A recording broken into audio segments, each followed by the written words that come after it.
All right, welcome everybody out there. Happy Friday night to everybody. Thanks a lot for being here. We got a great show lined up for you tonight. We've got a great guest coming back on. She hasn't been on here in a while, so we are really looking forward to that. As always, we've got the voice of Houston coming over here, joining us with us tonight. How you doing tonight there, LW? Good, buddy. Happy weekend, everybody. Glad y'all showed up tonight. Looking forward to another fun night.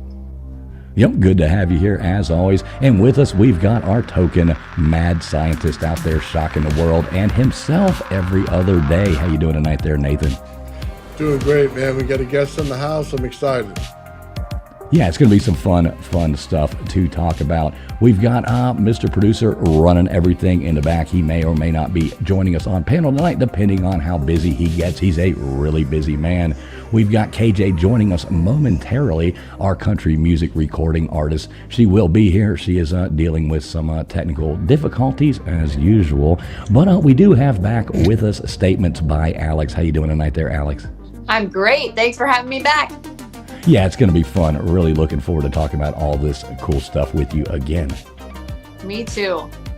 All right, so we do want to thank everybody for being here. We already got a bunch of people flowing in. This is going out live on Vertical, Horizontal, and on X over here at Traveling Fools. We're Vertical, Horizontal, and on X over there on Old Man Builds. This is streaming out on LW's channel and going out on Gutter's Pub there as well. So we got lots of platforms. We got a lot of you coming in the chat. And we do just want to say thank you to everybody being here, no matter where you're watching from. Oh, it's actually streaming on Alex's as well. So if you're coming over there, watching over there, we welcome you to our chaos show for Friday night, Abbinormal. So thanks for being here. Everybody sit back, enjoy. We are about to get this show on the road.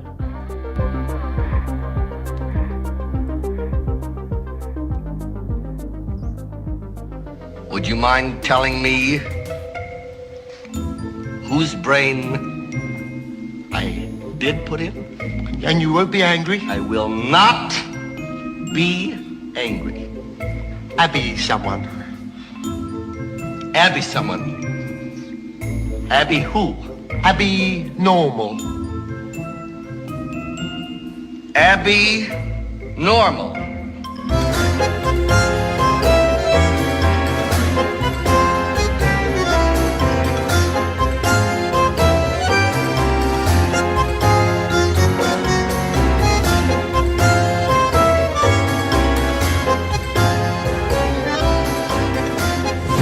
Listening to the ASN Podcast Network. All right, everybody out there, thanks a lot for being here. Look at that, KJ made it just in time. Where's our woot woot, KJ? Woot woot. All right, there we go. Got the token woot woot from you. Yeah, happy to see everybody out there. I know I see a bunch of beautiful people coming in here into the chat. We've got Dispatch Center in here, Dozer. I know we've got hundreds and hundreds of chats already up there. Not going to be able to say hey to everybody, but we will try as the show goes on. We got Big Barney Ross coming in here, Dispatch Center. Good to see you guys. Let's see who else. Karen from HR up in there. Matt Dummett. Good to see you, Matt Dummett. Who else we've got coming in here? Scrolling on down. We got Dozer in there. Let's see, Old Man Bill's hanging out in there. We got El Cid. Good to see you, El Cid. That's a hell of a historical figure, name, movie, all the above. We got David Miller in here. Wow, good to see you, David Miller. Let's see, Miss Scarlett coming in here. And yeah, anybody out there, we will be saying hey. Who else we got dispatching? Yeah, everybody, we will be saying hey to everybody out there. So good to see everybody. We've got Alex back with us, back by D-Man. How you doing tonight there, Alex? I'm great. How are you guys? I'm doing well. Yeah, doing well. So what have you been up to? So we haven't talked to you in a while. Oh man, a lot. Just continuing on the conspiracy train on my YouTube channel, talking about the GATE program a lot, the Gifted and Talented program. And then we also have a Starletta show documentary in the works. Super behind the scenes. This is the first time I'm actually revealing it. So excited about that as well. Yeah, that sounds super cool. What is it a documentary about again? Say again. The origins of Starletta. So for my other podcast. Mm-hmm. I got you. So what is the, well, let's go on ahead. Let's tell people what Starletta is. I know we've got a lot of new viewers here from the last time you were. We could give a quick summary if you don't mind. Yeah, let's see if we can get that pulled up there right about now. We're looking for, Starletta. So I think it'll speak for itself. Let's just play the intro. Everybody can know what it is, and then you can tell us more about it. Is that good with everybody? Yes. All right, here we go. She had the dream, but when Starletta left her small town behind for Hollywood's bright lights, she stepped into a world far stranger than she ever imagined. A missing influencer, a trail of unanswered questions. Behind the glamour lies a mystery that no one, not even Starletta, saw coming. Where is Starletta? Howdy, partner, and welcome to the Starletta Show. I'm sure you can't help but notice, Starletta has yet to show up for her own podcast again, and I'm afraid it's time to address the elephant in the room. Starletta hasn't been seen since August of 2024. We should have known better that Starletta's loyal fans. Okay, I love it. I love it too. All right, so that gives us a glimpse on Starletta there, so everybody kind of knows what we're talking about. So tell everybody about Starletta. What's the background there, so they know. Well, Starletta is my alter ego. She literally appeared out of thin air and became a comedian, and went to Hollywood and started doing podcasts to expose the Illuminati, and then accidentally attracted the attention of the Illuminati. So the Starletta Show podcast is a former show that used to be on air, but for reasons we don't know yet, the Illuminati or the Galactic Federation, we're not really sure what happened to Starletta or why her show was taken off the air. So it's kind of an ongoing mystery based on a mostly true story and just a whole lot of ridiculous antics, as you saw, like a lot of fart sounds and stuff like that. I love it. Yeah, I knew Nathan would like this. I knew this would be right up Nathan's alley here. Well, you know, I've been waiting, like on pins and needles, waiting for the Starletta update for about the past, 4 or 5 months. I've lit many candles at church, praying for Starletta, in her safe return. So, definitely eagerly awaiting the latest breaking news on Starletta. Oh, well, I appreciate that. She likes to make people wait. So when the time is right, we will Typical uncover woman. that. Yeah, exactly. she's still looking for her car keys. So yeah. I don't know who gave Starletta a car. Right, exactly. Yeah, so I think, I found this other video of you. I think this one kind of sums up, I would say, all your different personalities there that you do. I don't really mean personalities, but characters, your different things. So this is this one here. It's just a short 35 seconds, but this kind of gives a look inside, I think, of your life from every different angle. So here you go. Tell me what you know about night. There is nothing. You don't really care about the trials of tomorrow. Rather lay awake in the bed full of sorrow.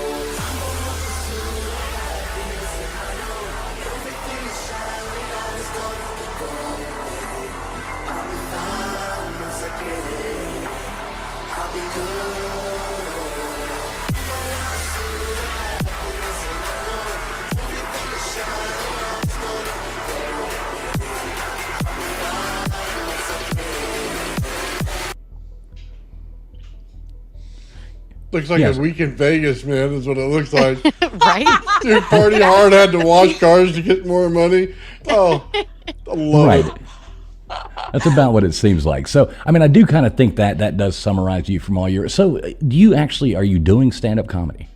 No, I actually have put that on pause. That is what I was focused on a couple years ago. That's kind of how the whole Starletta Show got started, is my entrance into comedy. And the whole goal with it was to bring on this character Starletta and just try not to break character the whole time. So I would go around to local stand-up shows in the Phoenix area and just act like I was really Starletta. And it got a pretty good feedback in the beginning. But then we ran into some creepy producer problems, a lot of Me Too type stuff that we're seeing like exposed in Hollywood. So I kind of stayed away from the scene for a minute and then got back into it. And then just a lot of stuff was moving really fast. I got to be on the radio, do a bunch of comedy shows, got invited to Matt Rife's movie premiere, which was awesome. So Dude, I made it that's to awesome. Hollywood. Yep. And and then the struggles of fame, or shall I say almost fame, never really quite got there, but it was a lot of fun though. Awesome. You're doing your thing, girl. That's that's one of those Working on things, it. you never give up on. You just keep going with it and Right. see what happens there. So, it is neat to see though, and glad to see you are. When can we expect a, like this episode, the new episode of the Starletta, whereabouts? When can we see that? Well, I'm feeling like March or April is probably going to be the time where we start releasing some teasers and maybe even the full documentary. But I was going to say, I am really busy with my YouTube now, and I also have a Patreon, and also have been working on music myself in the background. So I kind of just go with my creative flow. And like I said, Starletta is kind of an alter ego, and she's kind of it's the spirit of Starletta. So I never really know when the inspiration is going to strike, but when it does strike and I get that little voice like Starletta wants to come out and play, then I know that that's the time. That's the time to make the documentary. Right, when the inner Starletta starts, reaching Exactly. out, coming back out at you, it's time. And I know a lot of the women in there in the chat too. You can tell everybody about, you do make all your own costumes, all your own things out of repurposed products from thrift stores, right? Isn't that- Dude, that's awesome. Yes. Thank you so much. Yes, I haven't bought anything from Amazon or Target or any place in like 2 or 3 years now. It's all strictly thrift shopping. Yeah, I love it. I love thrift shopping. Yeah, that's me super too. cool. That's always good to see. And I know I've got Nightbot dropping Alex's links to her channels, but also every one of her socials is linked underneath the stream of this video. If you just click more, you'll see links to her Instagrams, all her different channels. You still doing the work with the dogs, right, and the shelter and all that? Oh yeah, that is my main goal right now. Actually, one of the reasons I stepped away from the comedy scene was to really pursue the animal sanctuary idea. So I'm in the process of raising funds. Dogs are really expensive, and I have 4 of them right now. And the whole idea with the Freedom for Strays is to do it from a holistic standpoint. So feed them real food, give them, real activity and real yards to play in. Because when I worked at the shelter, all the dogs were caged, and that was really the inspiration behind why I wanted to start that. So I'm in the fundraising phase and like the stability phase, and I'm hoping that in the next year or so we'll have something more concrete and we can keep fostering more dogs. Yeah, that's super cool. Got to take care of the animals. I've got a real soft spot for dogs as well, especially yeah. dogs. They're love my poopers. Yep, me too. I love it. What kind of dog do you have? Are you speaking to me? I've got two. Yeah. I one's like one of those chow weenie things or something like that. Oh yes. Yeah. Another one, I don't know what it is. Some kind of. They're both little dogs. Looks like a terrier, kind of. Like, I don't know. Yeah, I don't know what that other little one is. It's a yipper, one that just constantly barks at everything. And yeah, it was more of an inheritance dog. One that just ended up here. So yeah, I love it. Yeah, definitely loving it. But all dogs are great. So gotta love them. So let's talk about on a more serious note, some of the more serious stuff that you do. If you want to explain to the audience kind of where you come from, what your passion is with your main real YouTube channel. Well, ironically enough, my YouTube channel kind of started right after my Starletta Hollywood experience, and it really took off when I first discovered the GATE program, the Gifted and Talented program. I started seeing a bunch of stuff pop up on YouTube and TikTok, and then forgot that I was a part of it. And right before I started the YouTube channel talking about GATE, since Starletta was all about exposing conspiracy theories, one of the conspiracies we had been talking about was Monarch programming. And then when I found out about GATE a handful of months later, I realized there was a potential connection there. And then I went down a whole lot of rabbit holes regarding MKUltra, mind control, Monarch programming, the Gateway tapes, a bunch of the Cold War research on like psychic children, like Stranger Things type stuff. And my whole channel just has a bunch of rabbit holes, pretty much the goal of it is to help people uncover the patterns of mind control in society, with the ultimate goal of helping people find clarity and to break free from those toxic patterns of behavior that I think a lot of people can get stuck in, like myself included, especially because I also struggled with addiction in the past. So that's another thing I talk about a lot on my channel, is just how I broke free from that stuff, and providing tools for healing for people. Yeah, that's awesome. Yeah, that's super cool. Super cool. So a lot of people listening, they might have no idea what you're talking about as far as the gateway and, all that. So, I mean, I think you're probably, more, you could explain it better than me, I'm sure. Yeah. So the GATE program, actually, you guys might remember this stuff too. Childhood testing, I think it started maybe in the 50s and the 60s, and it was definitely more prevalent in the 70s and 80s and 90s. But gifted and talented program, they would have people come in with a briefcase and headphones and ask you to do the childhood hearing test. So you had to raise your hand if you heard a certain frequency. And if you were chosen to be part of the gifted and talented program, it was pretty much the top 5% on standardized testing. But later, the internet found out that they were also kind of screening kids for psychic abilities. So the whole rabbit hole of the GATE program is that people have this collective memory of hearing something called the gateway tapes. Have you guys ever heard of the gateway tapes? Yeah, I have, but I don't know about, I don't want to speak for everybody. Okay. So the gateway tapes were developed by Robert Monroe. He was starting to develop them in the 50s and 60s. It was all about inducing out-of-body experiences and his experience with that. So he was trying to create a formula to share with other people. And then the CIA got a hold of his research in the 80s. And that's where the gifted and talented program comes in, because a lot of gifted kids remember hearing the gateway tapes. So then there becomes all these questions on the internet, like why were they playing these psychic tapes for children which are designed to induce out-of-body experiences. And then all these gifted kids have memories of flying and prophetic dreams and astral traveling and UFO abductions and alien experiences. And then there's rumors of like the psychic soldiers even. And that's, I think, where that conversation gets really interesting. Well, it's really interesting. I mean, I guess they took the people, it's kind of the same thing, I guess, with the Montauk. They took these people and somewhat, I guess, tried to brainwash them into using them. I mean, what main purpose were they trying to use them for? What do you think? Well, I know at this time of the gifted programs out here, Russia and China, I think it was Russia and China, they had psychic children that they were training. And of course, the US wants to keep up with what's going on over there. So when people think back to the gifted program curriculum, it's so different across the board. Some kids remember uncovering Morse code. Others had to crack alien code or like alien puzzles.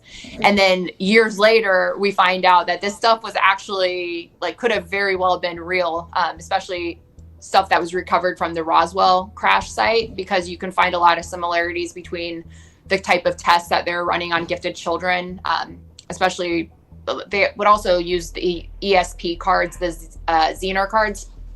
So people also remember a lot of guided meditations and visualizations. So there's also a lot of theories floating around, like maybe they were having groups of kids visualize certain outcomes, kind of like they were doing in the alleged Project Looking Glass.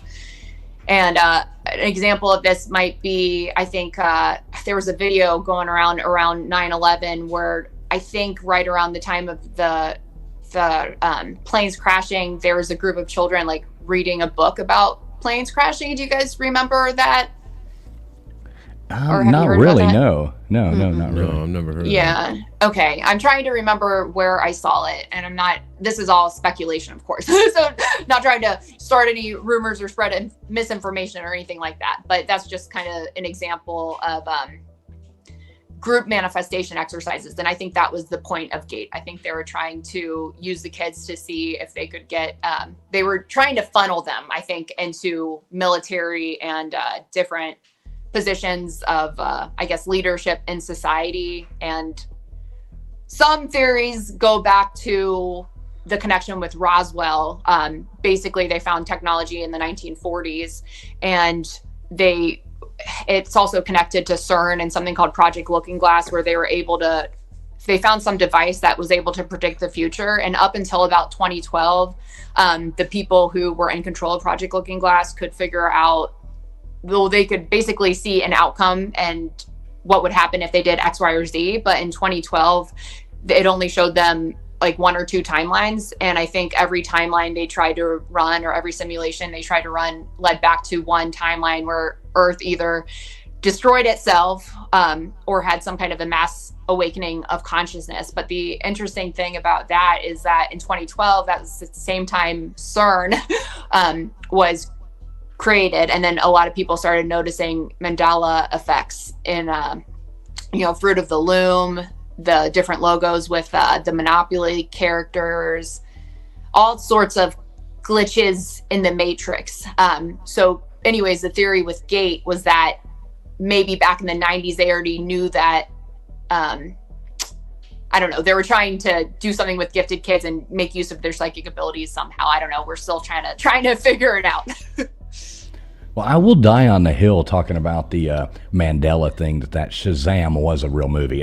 You're not going to convince me that movie didn't happen. Dude, same. I'm right there with you. I mean, I remember watching that. Oh, Nathan, do you know much about this, what we're talking about here? I do, but I got a question first because it's bugging me.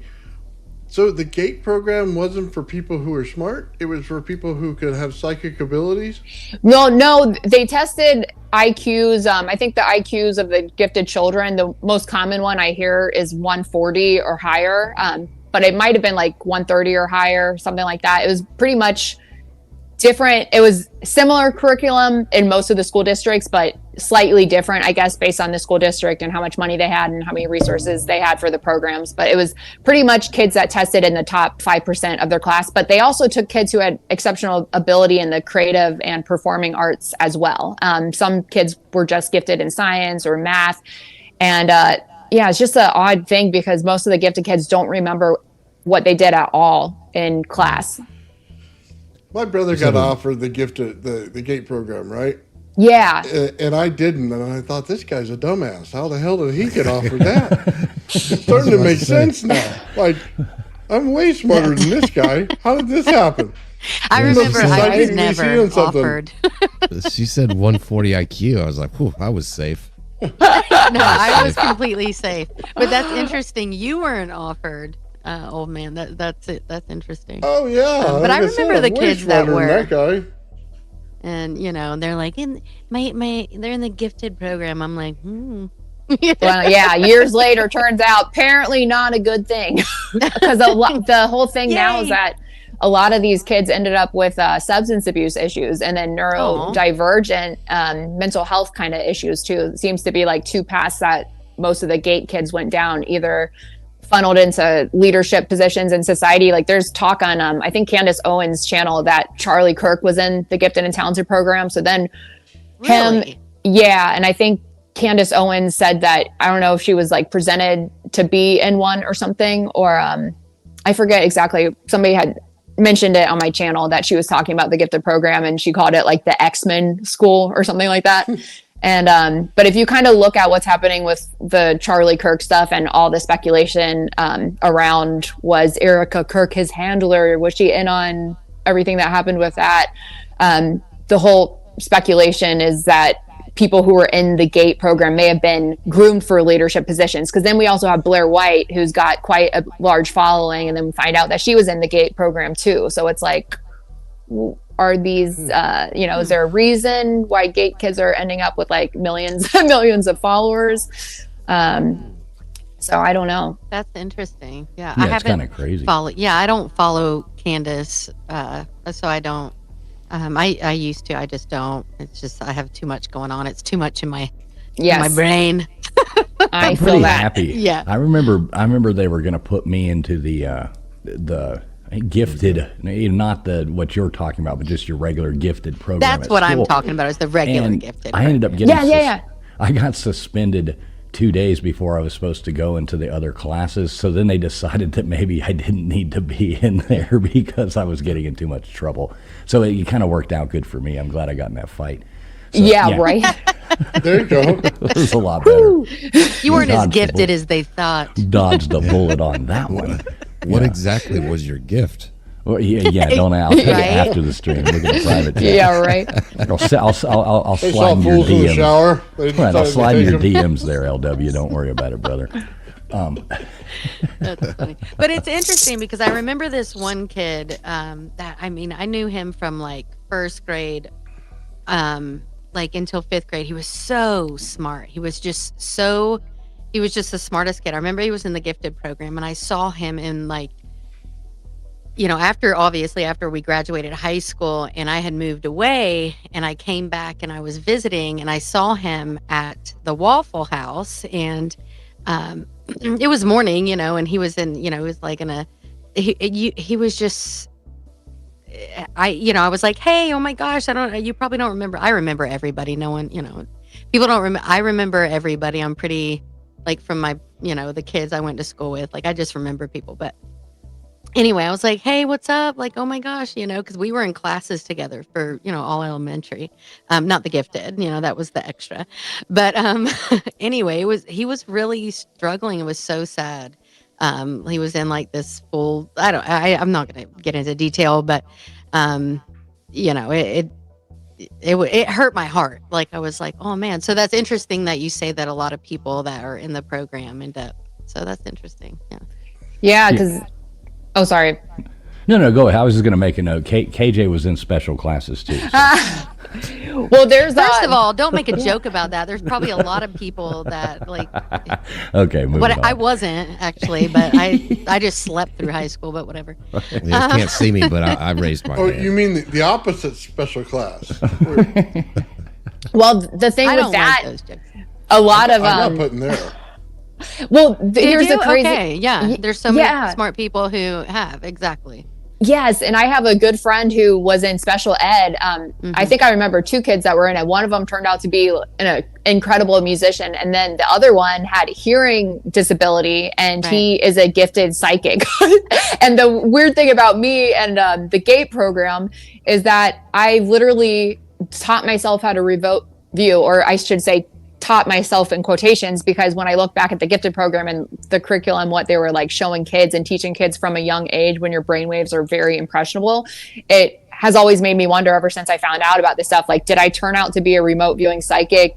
How did I know how to teach myself that skill? That's something that the CIA was studying and training people as psychic spies for. So remote viewing, it's the ability to tune into a remote target, a blind target, and then give details about that target that you really would have no other way of knowing any of those details. You just tap into a certain brainwave state or like a meditative state to get those details. So that's also what I do for work on the side. I work with people one-on-one and do remote viewing tarot sessions, and then astrology and human design too. But it's just so weird how a lot of these kids that were in gifted programs like naturally ended up being some kind of psychic, or like being on the other side where they end up over medicating with substances and develop substance abuse problems, which in my opinion, my personal experience, a lot of what I see when it comes to substance abuse is that people have gifts that they may not know about. So it's a misunderstood gift, and then they seek the substance for relief or that connection to something like that, some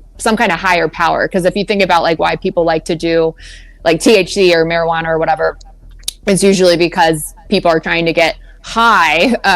So high as in like they're connected to something spiritual, or maybe they just do it because they want to laugh and get goofy and silly. But I think there is a group of people that does it because they want that spiritual connection.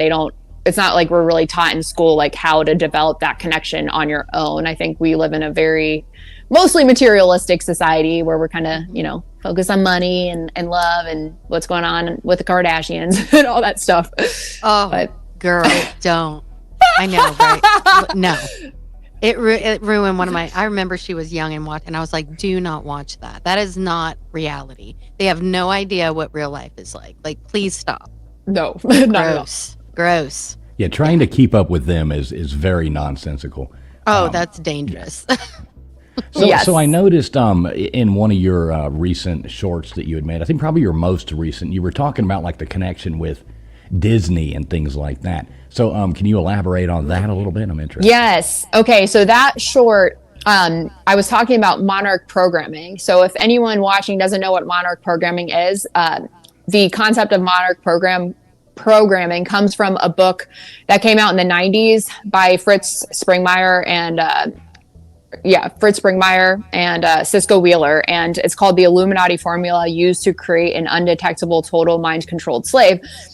And that book is pretty much a programming manual for MKUltra. So it goes into how victims of Monarch programming are traumatized from a very young age. They're pretty much chosen from bloodline families, or chosen before they even exit the mother's womb. They program kids typically with an IQ of 130 or higher.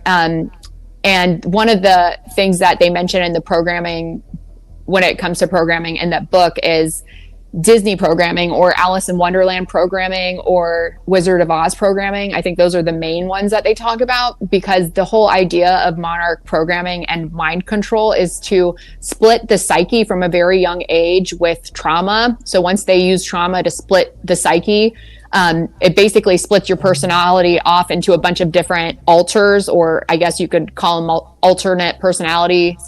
But the best thing to kind of compare this idea to is the movie Split.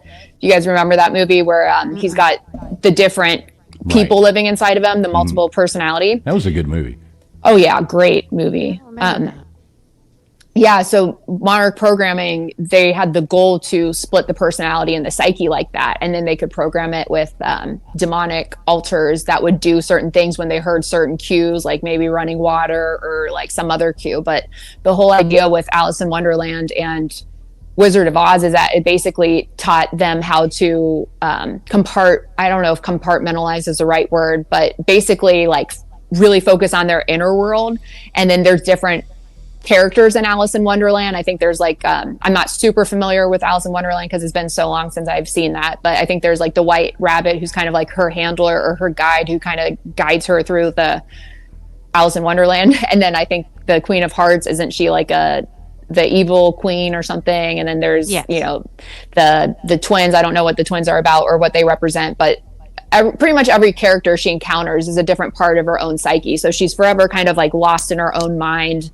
And then if you get into the Wizard of Oz, it's kind of a similar idea where she's Dorothy is like in this black and white world, and then she goes to Oz. It's all colorful and magical, and there's, you know, the Tin Man and the Scarecrow and the Lion, which all represent different parts of our own psyche. Where I don't know, I think a lot of people probably can relate to how we compartmentalize things.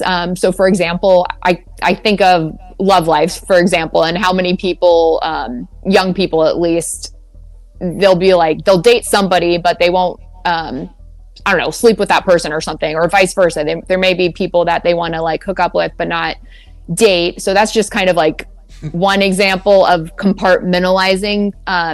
I'm sure there's other ways that people compartmentalize as well. So there's, probably much better examples of that, but that's just one thing that comes to mind, especially when it comes to like Disney programming, because that reel that I was talking about, when you think about how they were using Alice in Wonderland and the Wizard of Oz to program, then we've got movies like Beauty and the Beast and Aladdin, but Beauty and the Beast is a really good example of love programming, and this idea that a woman is held captive by a crazy, scary beast who's literally keeping her from her family, but then falls in love with him, and she's kind of like waiting for him to turn into this handsome prince. So if you look at the themes in a lot of the Disney movies, Sleeping Beauty, like she's pretty much sleeping and not doing anything until she finds her prince. So it's kind of like training or conditioning people to love a certain way. And I've just noticed a lot of interesting parallels between the younger generations, those people who aren't married, because I feel like if you look into attachment styles, there's maybe, I don't know if this percentage is right, but I think maybe 50% of the population might be more of a secure style attachment. So they typically have like healthier relationships, but then you've got all the single people who probably fall into anxious style attachment or avoidant. So that's when you see a lot of people who are in those toxic relationship cycles, like waiting for somebody to change or waiting for somebody to get off substances and choose them, or I don't know, so many different cycles that we repeat in relationship. But it's just really interesting to kind of think back to what we grew up watching and how it plays a difference, or how it seems to influence our adult relationships. Yeah, go ahead, Nathan. Sorry about that. You ever run into people who are just I want to say this, in touch with nature, like a lot? Yes. Like they can feel everything that's going on. Yeah. Okay. So when you say that they tested the gate kids for their hearing, it's all about frequency. Yes. They can hear frequency. So when something resonates in a room, say in the other room, they can hear it. They understand what's going on there. So if you're making noise on your desk, they're hearing that noise because they're focused on that frequency, and they can distinguish which one is going on at that time in order to find it. So the people who are deaf, like I am, you don't get to hear all those things. So no matter how smart I was, I would never get through that program. You know what I mean? But the other side of that is isolation. As soon as you can't hear things and you take out your hearing things, you can't hear anything. So you're isolated from all the different sounds that are going on. So now you can focus on things and you get smarter, you get more intelligent, you learn how things work. On the other side of that, you feel programmed. You feel like everything is talking to you. Everything is specific to you, all the tones and everything. It's just like they use the wrong frequency and stuff, okay? Instead of, 448 hertz, they use 440, okay? Yes. So you get into different frequencies like that, and it just creates distortion, or it creates a pattern in your brain, okay? So that's what you're talking about with all this MKUltra stuff, is this is how they're able to see things. They don't actually see it. It's the interpretation of the frequency to the brain that pulls it out and allows them to visually see the room. It's like, you've ever seen that thing where somebody closes their eyes and everything's in black and white, and then everything vibrates around them. That's exactly what they're seeing. They can see it in perfect detail. That's why they check all that stuff. Yes. That was good job. I told you that's why awesome. We keep this guy around. See, yeah, that was great. That was great. He explains things in the scientific way that we have no idea. So yeah, very, very good points there, Nathan. I love that. And the other thing too, what you said about the isolation, the other thing I've realized too, that a lot of kids who had like hearing or ear disabilities or eye disabilities, like I'm blind in one eye myself. And the other thing I think that happens is because you feel so isolated and maybe get made fun of a lot by your peers, or you're like sent off to doctors for endless amounts of testing, like for years in a row, like I was. It also teaches you to be more, I don't know if self-reliant is the right word, but you kind of develop your inner world a lot more. And I think that's also another way that you can start to build those psychic senses, maybe unknowingly. And maybe that's why a lot of people who have some kind of disability end up leaning more on the psychic spectrum, because for those people who don't have those disabilities, you've got more of a chance to connect with people in, like, I don't know, more of like a normal way, if there is anything such as normal. But for the kids that had disabilities, there's a lot that you have to overcome internally. So I feel like, at least for me, like one of the ways I tried to overcome my eye disability was probably like daydreaming a lot or getting lost in fantasy. And then it unknowingly turned into, an interest into occult stuff, or like, the hidden knowledge of the world and metaphysical type stuff, like tarot cards, which is how I stumbled upon remote viewing. Oh, very cool. Yeah, that's super cool. I always go back to Disney with that, and how Disney takes everything, all these stories, and they, romanticize them. That, they start out and they're like Aladdin. You talk about Aladdin. If anybody's ever read reading, well, I'm me smart. Yes. If anybody's ever read Aladdin, you are not one. Right, exactly. Gifted. put on my lab coat here. But Aladdin wasn't Middle Eastern. He wasn't, he was Chinese.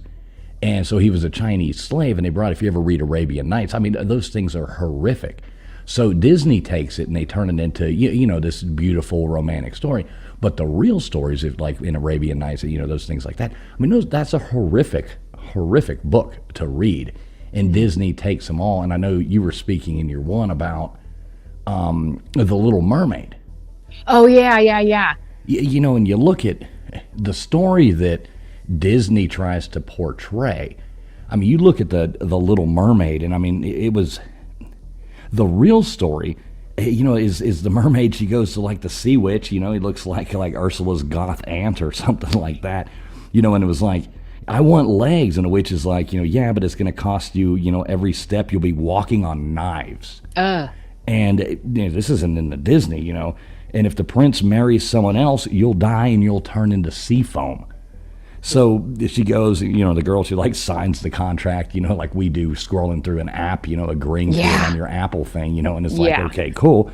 Next thing she walks up on the beach, she's naked, mute, she can't do anything, and she's screaming, silently screaming in agony, just sitting there, trying to do it. And she meets the guy, and he's like, he takes her in, like we would a stray puppy off the road or something like that. Naked.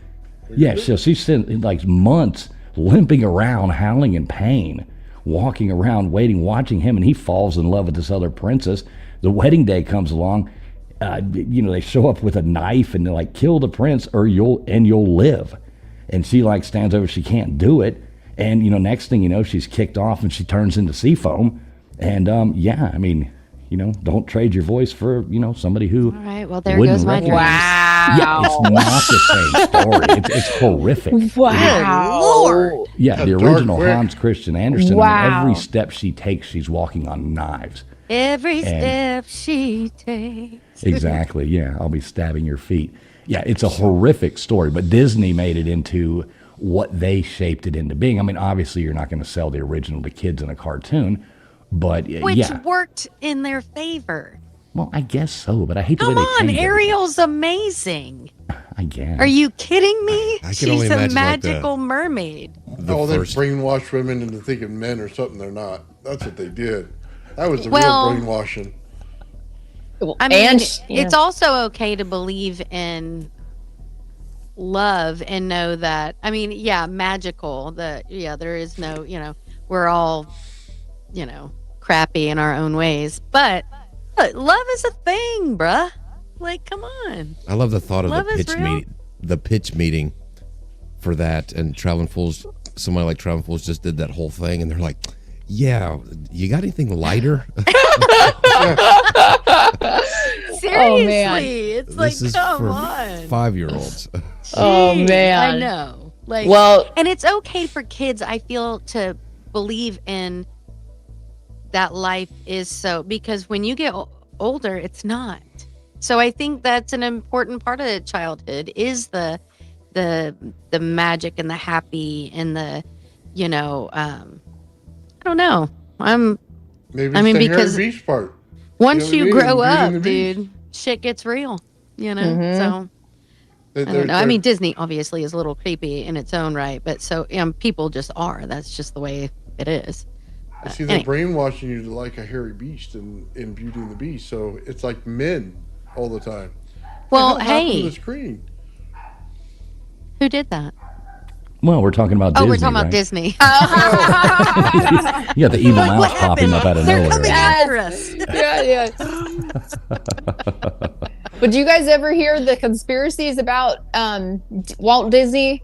Like, was he involved in like with the Nazis or something? I don't know. I feel like I heard this conspiracy years ago, and I don't really remember it. I just remember I heard they were talking about him at some point. Like, Walt Disney wasn't a great guy, and then people were going through old cartoons and kind of finding a lot of very phallic-looking images, kind of snuck in the little shows for kids, and maybe a lot of adult jokes. I haven't gone back and watched a Disney movie, but I bet if we were to rewatch some Disney movies, we'd probably find some adult humor in there.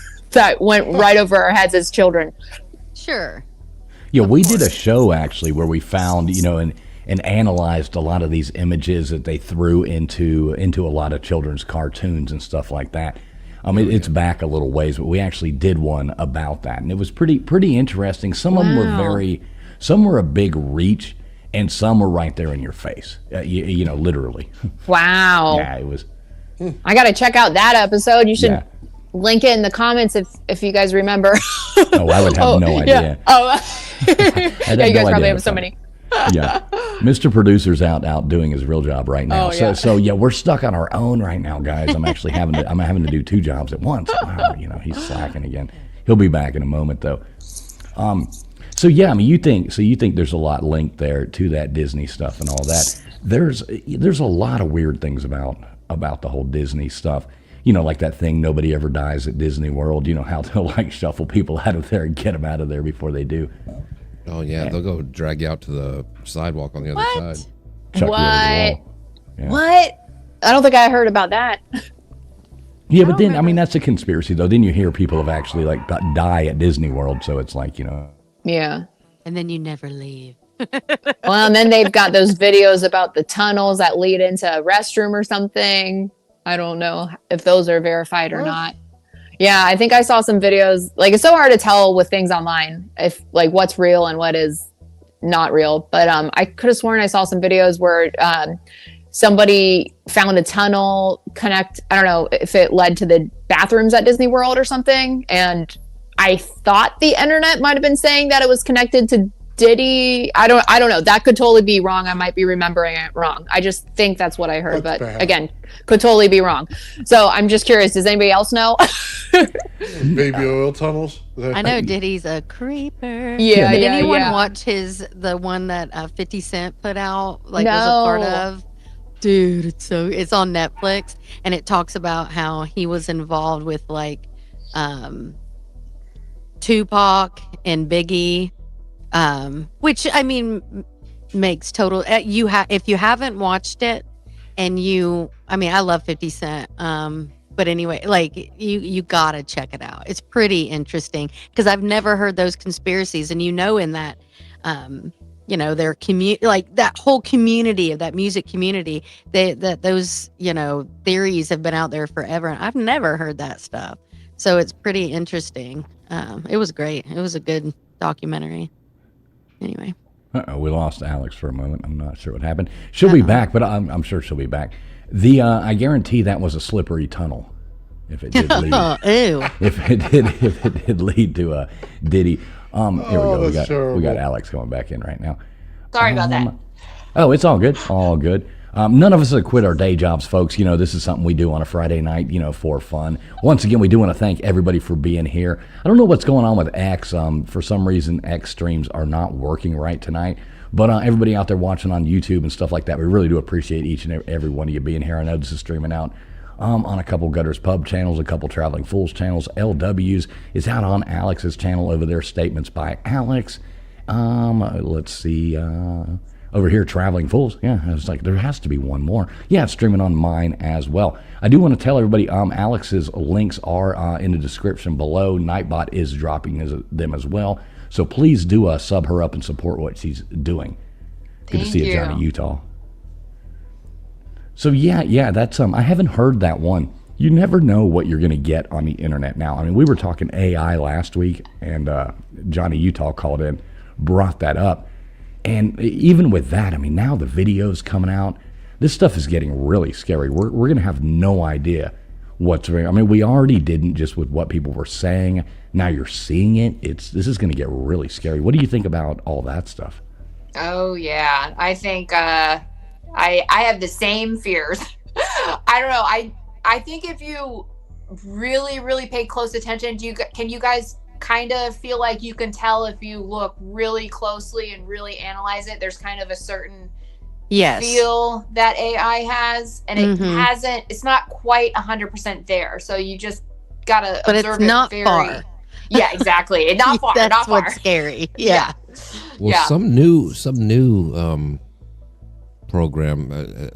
What is this? Sea Dance or something? I don't know what it is. But it's come out the last week, and it's got I mean, it looks pretty. It fooled me. I thought there was a trailer for new shows and movies. It was like one of them was Tom Cruise and Brad Pitt having a fight scene on top of a car or something. Oh my gosh! It absolutely looked real. Oh man, yeah. I was gonna say the trailers definitely look real. The trailers have got me before. I'm like, oh yeah, that movie looks dope, and I'm like, oh, okay, that's not a real thing. LW, I do have to ask, who won the fight? I don't remember. I think Brad Pitt threw him off the moving car. So. Oh, he threw Tiny Tom Cruise off the car. Little old Tiny Tom. I always loved that. What was that, Family Guy or whatever, where Tiny Tom Cruise is like riding around on a big wheel stalking Stewie. That was absolutely awesome. It's so good. Oh, I love Family Guy. Yeah, it's a really funny show. There's there's a whole, it's like South Park too. There's a lot wrong with it, but it's like any good comedy. I say this all the time. Any good comedy is going to offend somebody. Sometimes it's going to be you. Sometimes it's going to be me. Sometimes it's going to be, but if it's not funny unless it's offending somebody. Yeah. So, grow up. I miss the comedy of the 80s and the 70s, where we could just say whatever people wanted to. It was really funny. There was such a good time. Things seem really to have like peaked and gone way back downhill now. It's you can not too far back, like the mid 2000s, like around 2005. You had a lot of stuff that was they just won't do now, like the Chappelle Show or Reno 911. That was like oh my gosh, dude, that show is so funny. It's so crazy. It's so good. Yeah, I always wanted to dress up as that cop in those short shorts, but I just couldn't. I don't know. I just didn't look right. I've had a few friends when we had some friends dress up as that. They were hilarious. Yes, I just only wear it when I clean now. So that's my I've got a separate channel for that. If y'all ever want to tune in, good luck. I love it. So not right. Come on, Nathan. You'd tune in. So what else you got going on, Alex? There's a eclipse coming up, right? Yep. So you do a lot of the astrological things like that and such. Tell us about that. We're curious. Oh, yes.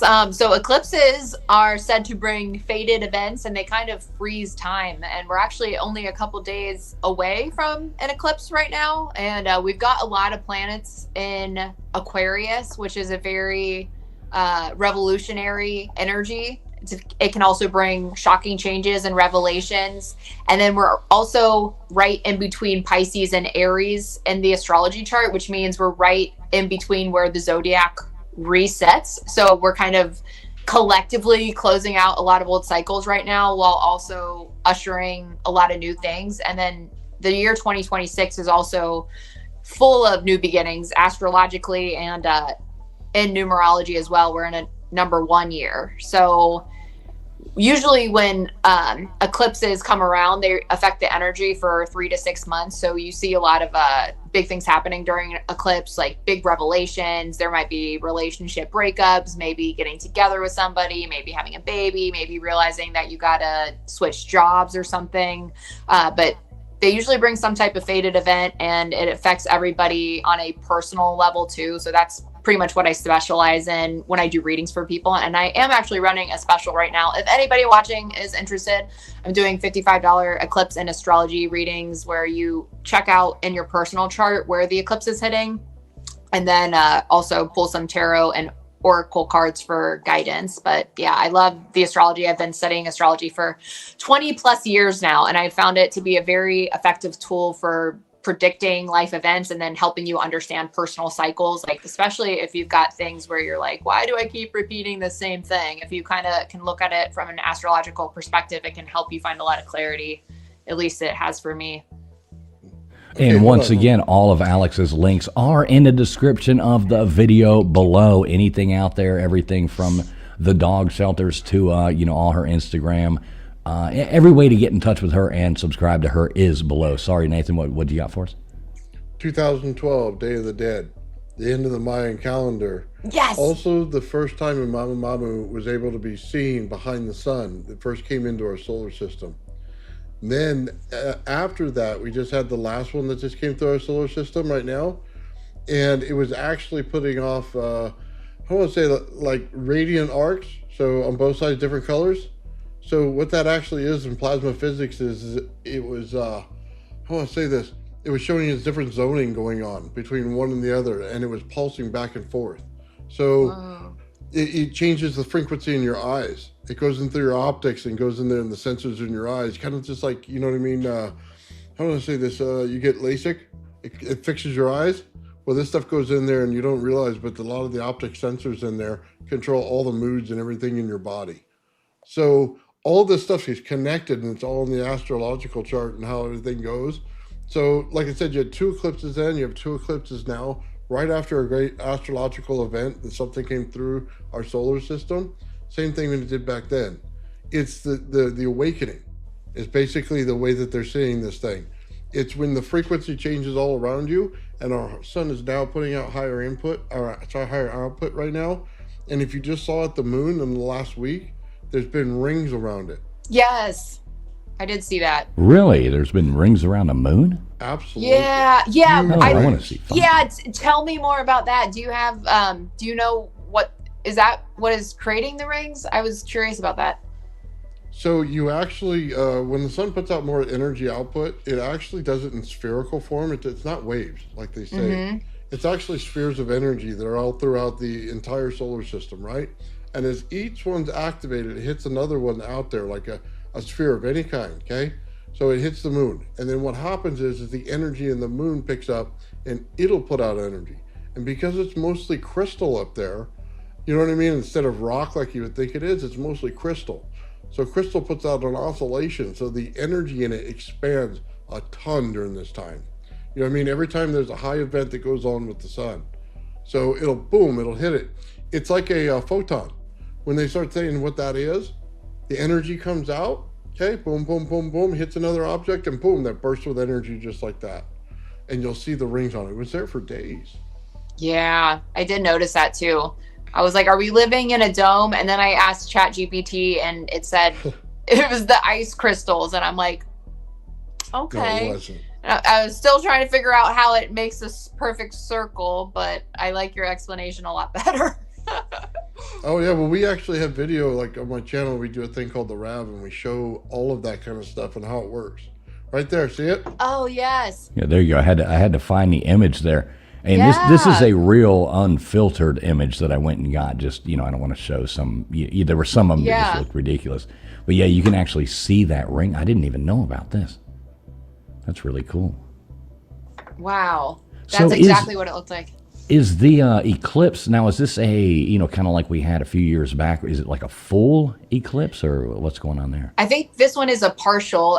It's a new moon solar eclipse. So that means that the dark side of the moon, or the dark moon, is eclipsing the sun, and then new moons are about beginnings. So it's about setting new intentions. And then 2 weeks from that eclipse, on the 17th, we'll have the lunar eclipse, which is a full moon.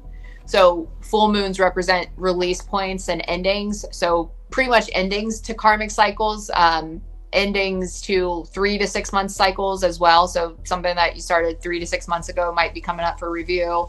And for the new moon, this could also affect us for like 6 months to come, or even longer, depending on what you're starting at this time. But definitely it tends to start to manifest and play out 3 to 6 months after the actual eclipse.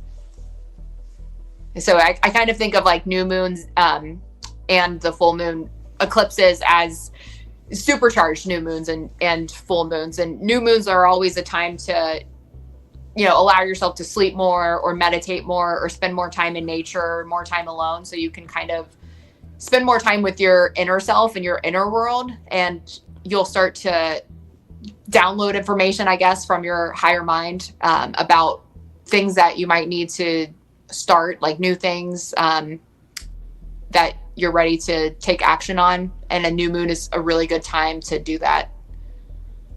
Huh. Yeah, I don't know about that 6 month thing though. That's kind of scary.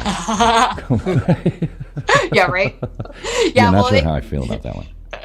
Yeah, I was gonna say, depending on where it is in your chart, like I don't know. I feel like my life is a good example right now because I've got the eclipse points hitting some of my personal astrology houses that have to do with home and property, and I've been debating on a move, whether or not we're going to move back to Ohio because I've got my family moving back, and I'm like, I don't want to be that far away from my parents because I'm really close to my family, and they're getting older, so of course there's a lot of like thinking like, do I want to be this far away from them, especially if there's, you know, ever any issues, God forbid.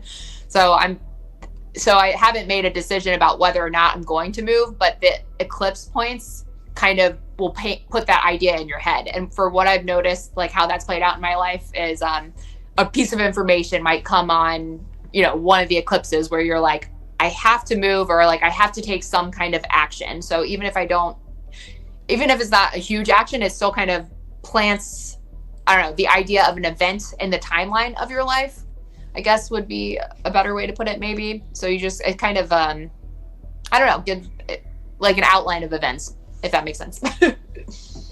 No, that's super cool. Let me ask you one serious question. Let me pull this thing down so we can get this off of here real fast. How the hell do I do this? Mr. Producer! I'll start yelling for him again. Yeah, I get spoiled over there when he's around. I'm waiting for him to come back. Ohio. So we have to ask, okay, there's like a whole world out there. What could possibly be? You know, we do a segment every week on our weekly news. We're going to do that, you know, after Alex has to go. She does have another commitment coming up here soon. But we do a Florida man versus Ohio man segment every week on our news story. And it's a pretty good, I mean, me being a Florida man, I lean towards our shenanigans. But why Ohio? Why not? I ask my ancestors the same thing. I'm like, why did my ancestors settle in Ohio? Because it all has to do with family, you know, that just being the place where we're from. I was born in Cleveland, so yeah, nothing exciting really about Ohio. It's cold 6 months of the year, and I would get seasonal depression really bad. But yeah. Oh my God! Even the chat. Look at this. We've got Tombstones coming in here. She's like, "Don't move to Ohio." I know. We've got Matt Dummett coming in here. I agree. Don't move to Ohio. Yeah. Well, Man, anyone who's y'all really selling the place.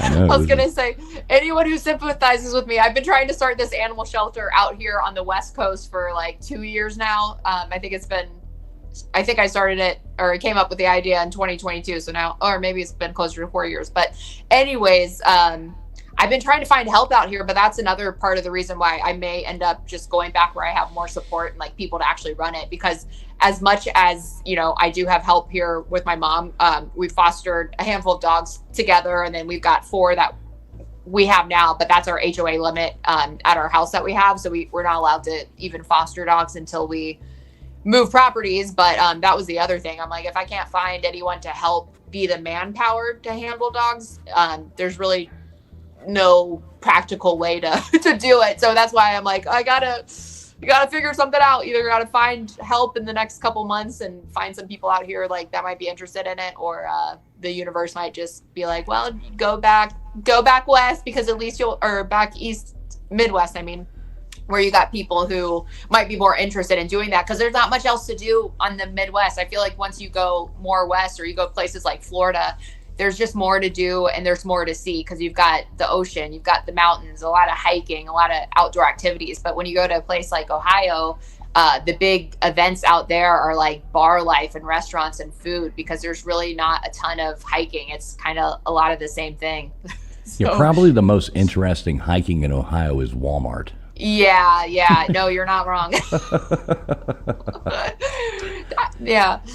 Yeah. I don't know that I would want to move to Ohio. Now, will your mom go with you to Ohio, or well, she's the reason. So she's actually going back there because she wants to be around her grandkids, and then I would go. I might go just to be closer, because my parents are getting older, and I don't want to be. I don't know. It's a tough decision for me, because I've always been really close to family, and I feel like in my family, like I'll probably be the one who ends up taking care of my mom, more so than my other siblings. So hopefully that won't be for another decade or so. So I think I might still have some time on the West Coast, but of course, with the cost of flying and stuff, and then having 4 dogs, that was the other thing, like a logistics standpoint. It's like, if I want to go visit family at home, I got to somehow fit 4 dogs in a car, and then I can't really even handle my own dogs on a leash by myself. So that's kind of a problem. That was another thing. I'm like, well, if I stay out here alone, I really won't have a dog babysitter, because I don't feel comfortable boarding my dogs. So I don't know. I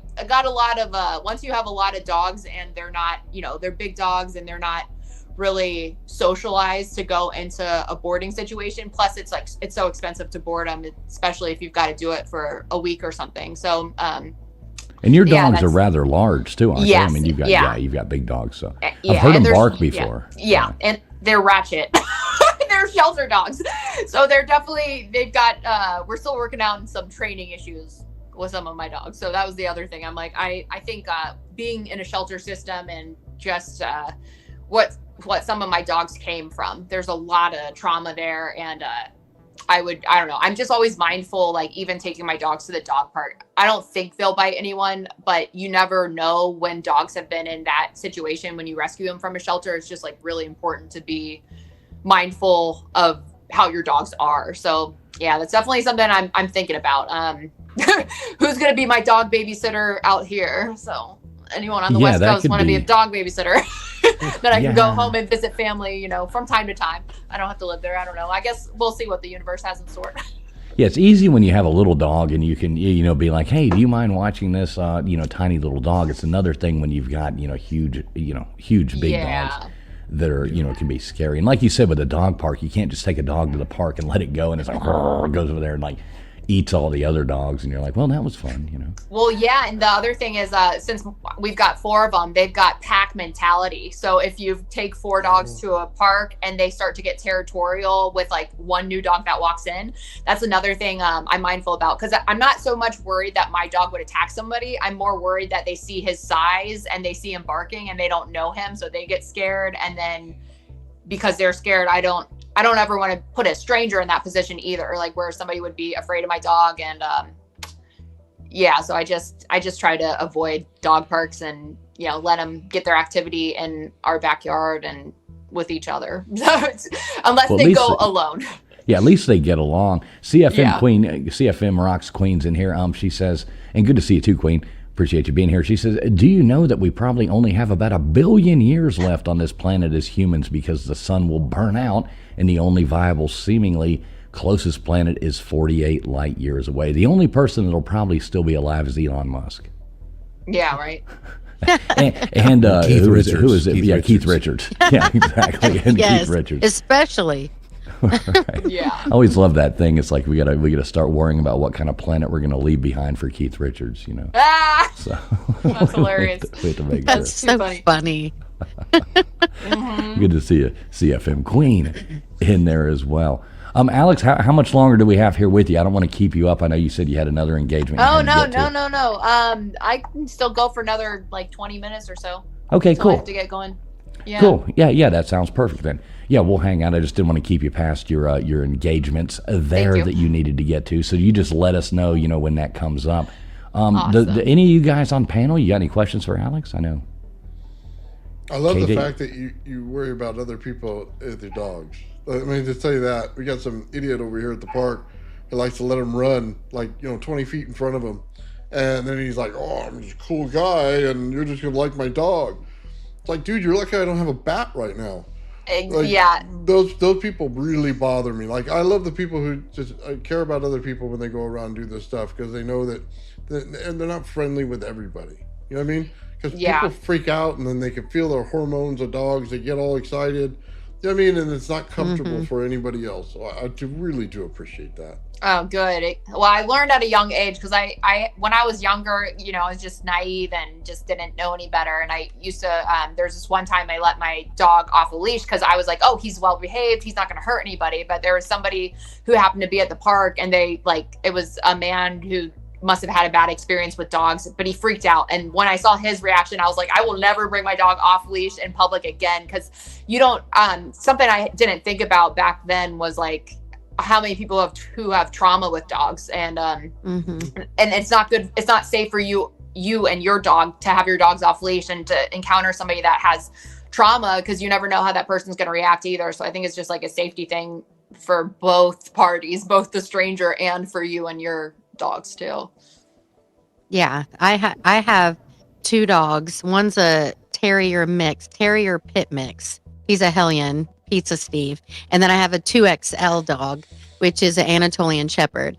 So wow. She's my sweet girl, but she scares my best friends. But I always have a guard dog. I've always had one big dog. You know what I mean? Like that will always be a thing. But we've gone to the dog parks, and she's fine. But it's the little one that causes the issues, because he'll like run around and mess with other dogs, and it's really bad.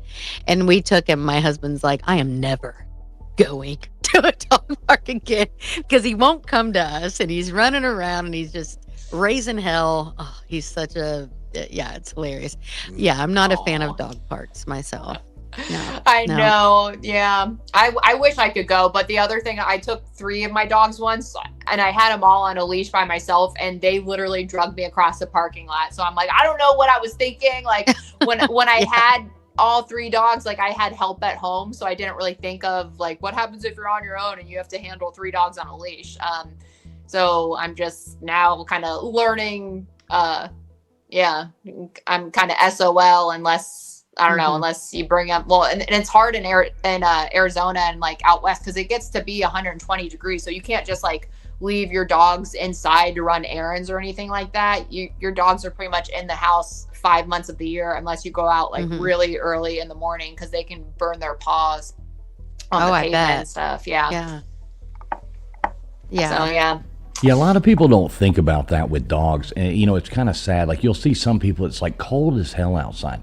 And, they have these dogs out and you feel so bad. Or you'll see, like, the complete opposite. People are these idiots. They're going to, Florida at the beach or something, and they're walking their dog around. And you think their paws have to be just on fire. I know. Yeah, we lived in South Alabama at one point, and we would do a 3-mile loop, and we took my poor dog. He's passed since, but we were running with him, and that I experienced that, and I had to lay down. He had to lay down. I sat with him. My husband had to run and get the truck. I had no idea, and that's just ignorance, right? But I didn't know. Now I know. So I would never do that again. But we were young and dumb. But how horrible! It'll burn their paws. Right? Like, what did you say? What did you say, Jan? I said you're admitting to being an animal abuser. What the hell? Oh, whatever. He had the best life. I don't even want to talk about it. We could have Mr. Producer take that part out.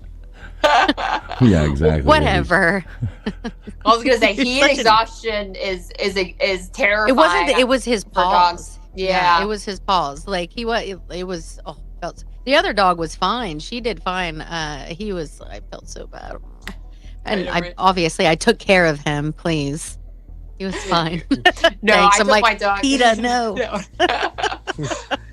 I took my dog hiking once on a mountain. I didn't know that heat exhaustion was a thing when I was younger, because I was like 21. Like, I didn't know any better. Right. I took my dog hiking, and he almost collapsed in the heat. And then my roommate was like, "Oh my God, if you live out here, like you can't take your dogs hiking out here. It gets too hot, and their paws." And I was like, "I didn't know." I know you don't.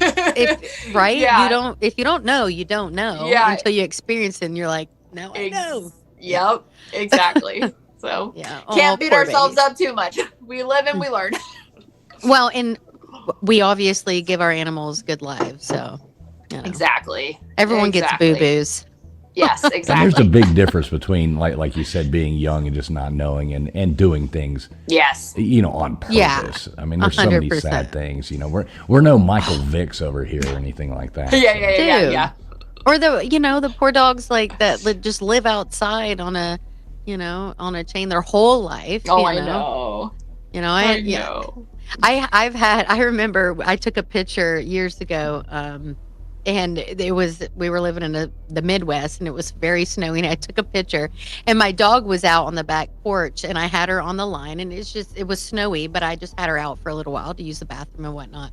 And someone was like, "Oh my God, your dog is," and I'm like, dude, my dog is an inside dog. Like, but she was a big girl. She was like 90 pounds, and I'm like, no, she's not living out there, people. Like, calm your tits. No. Welcome to the age of the internet, man. People have no idea. They're dog abuser. And you're like, what are you talking about now?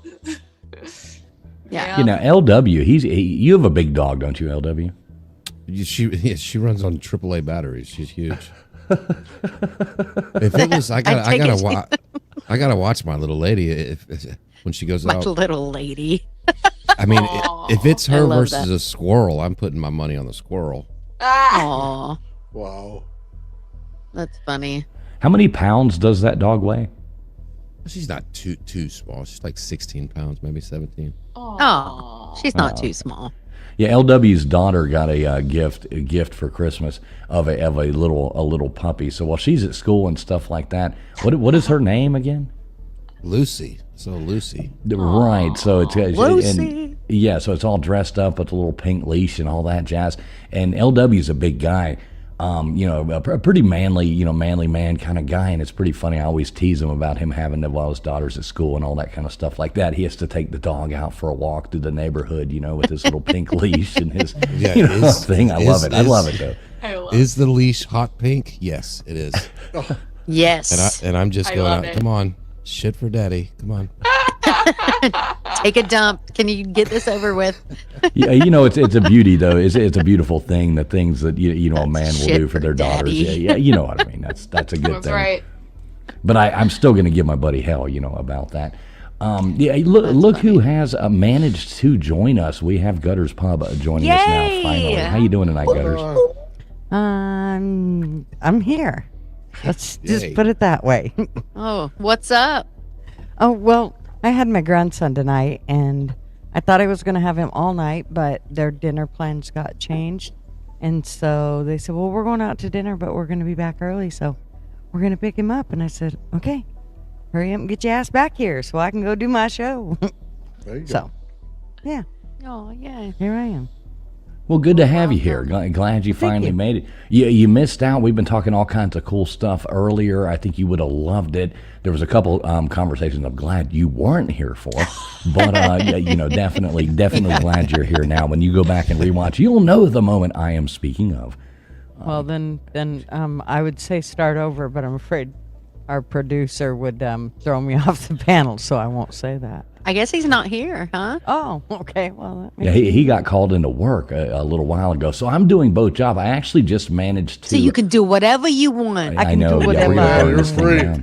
I actually managed to just now, while this was going, managed to take KJ's music video of the night that we're going to play here in just a few minutes. I managed to get it, put it into another format, edit it, fix the audio, and upload it to StreamYard while we were doing this. So yes, I am a man of That's impressive. many I was talents wondering, over I here. was like, I swear, do you know how fast I did that? Like, I hope. Yeah. Yeah, I'm so excited. Oh, it's like a minute, 40 seconds of just silly. I have to pay tribute. You'll see. What we do I will is we be do right back, guys. Like I said, normally at the beginning of the show, we do, a news clip, and it's basically comedy news clips, nothing too controversial, but just talk about fun clips. I've got a little segment. Gutters usually has a little segment, and KJ, since she is, she usually throws together some kind of song of latest news, normally in the music industry and stuff like that. It's just for fun, but yeah, we do make sure we do that. So exciting.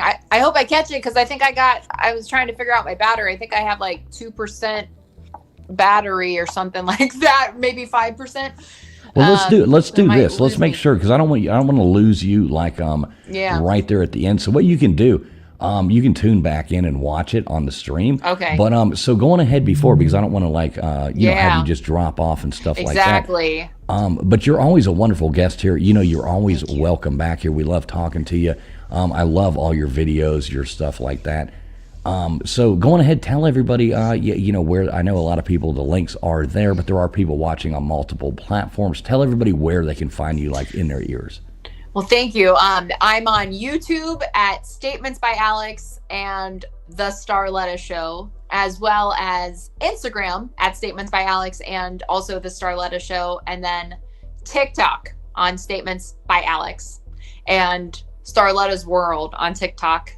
And those, I'm mostly active on YouTube though. And also, I think last time we did an episode, if you follow from another streaming platform, sometimes it will automatically unsub you. So I recommend if you do sub, if you're coming from this stream, just so you don't lose me, even if you just watch like 10 seconds of a video on my page, just so it shows that you watch it and that YouTube doesn't flag you as a bot, because it will flag a bunch of people as bots if they come over from other streaming platforms sometimes. So I think last time we did a show, I lost like everyone who subscribed. So no. So no, it's and then well, you know what YouTube does? This is what YouTube does, especially when your channels are growing and they're smaller and things like that. When you get a influx of subscribers at one time, that's it. They go, wait a minute, that's not normal activity for a channel. So it's really a bad thing for people who are trying to do something. So make sure you go, when you sub up, hit the bell notification. Go in, watch one video at least. Watch a short. Watch one of the short videos all the way through. Hit the thumbs up. Leave a comment. That's the best thing to do. Go in there and leave a comment. Then YouTube goes, okay, wait a minute, that's not a bot. That is an actual person interacting with the channel, because when people buy bots, they just flood in, never interact with the channel. So YouTube flags it like that. So, but yeah, tune back in. Come in, make sure you listen to our news bit. It is actually pretty funny. We're going to plow through that. Then we'll probably drop the open lines here, let anybody calls in who wants to. But any last words, any blessings to the people, or anything else you would like to go out with there, Alex? Well, I just want to say thank you guys so much for having me on. Like, I always have a blast, and I always look forward to doing the show with you guys. I think your show is excellent. That intro is killer. You did a great job managing 2 jobs tonight. I loved everything about tonight. So thanks for having me. And I appreciate everybody who's also watching, and look forward to coming back again soon. Well, we can't wait to see him. We can't wait to see, the return of Starletta. I am, like I said, I'm waiting, pins and yes, needles. and it's always good to see you. You too. You're positive. I dig it. Always a fun talk. That looks like a fun life, man. I'll tell you that one, yeah. Well, thank you guys. I appreciate you guys, and have a good night.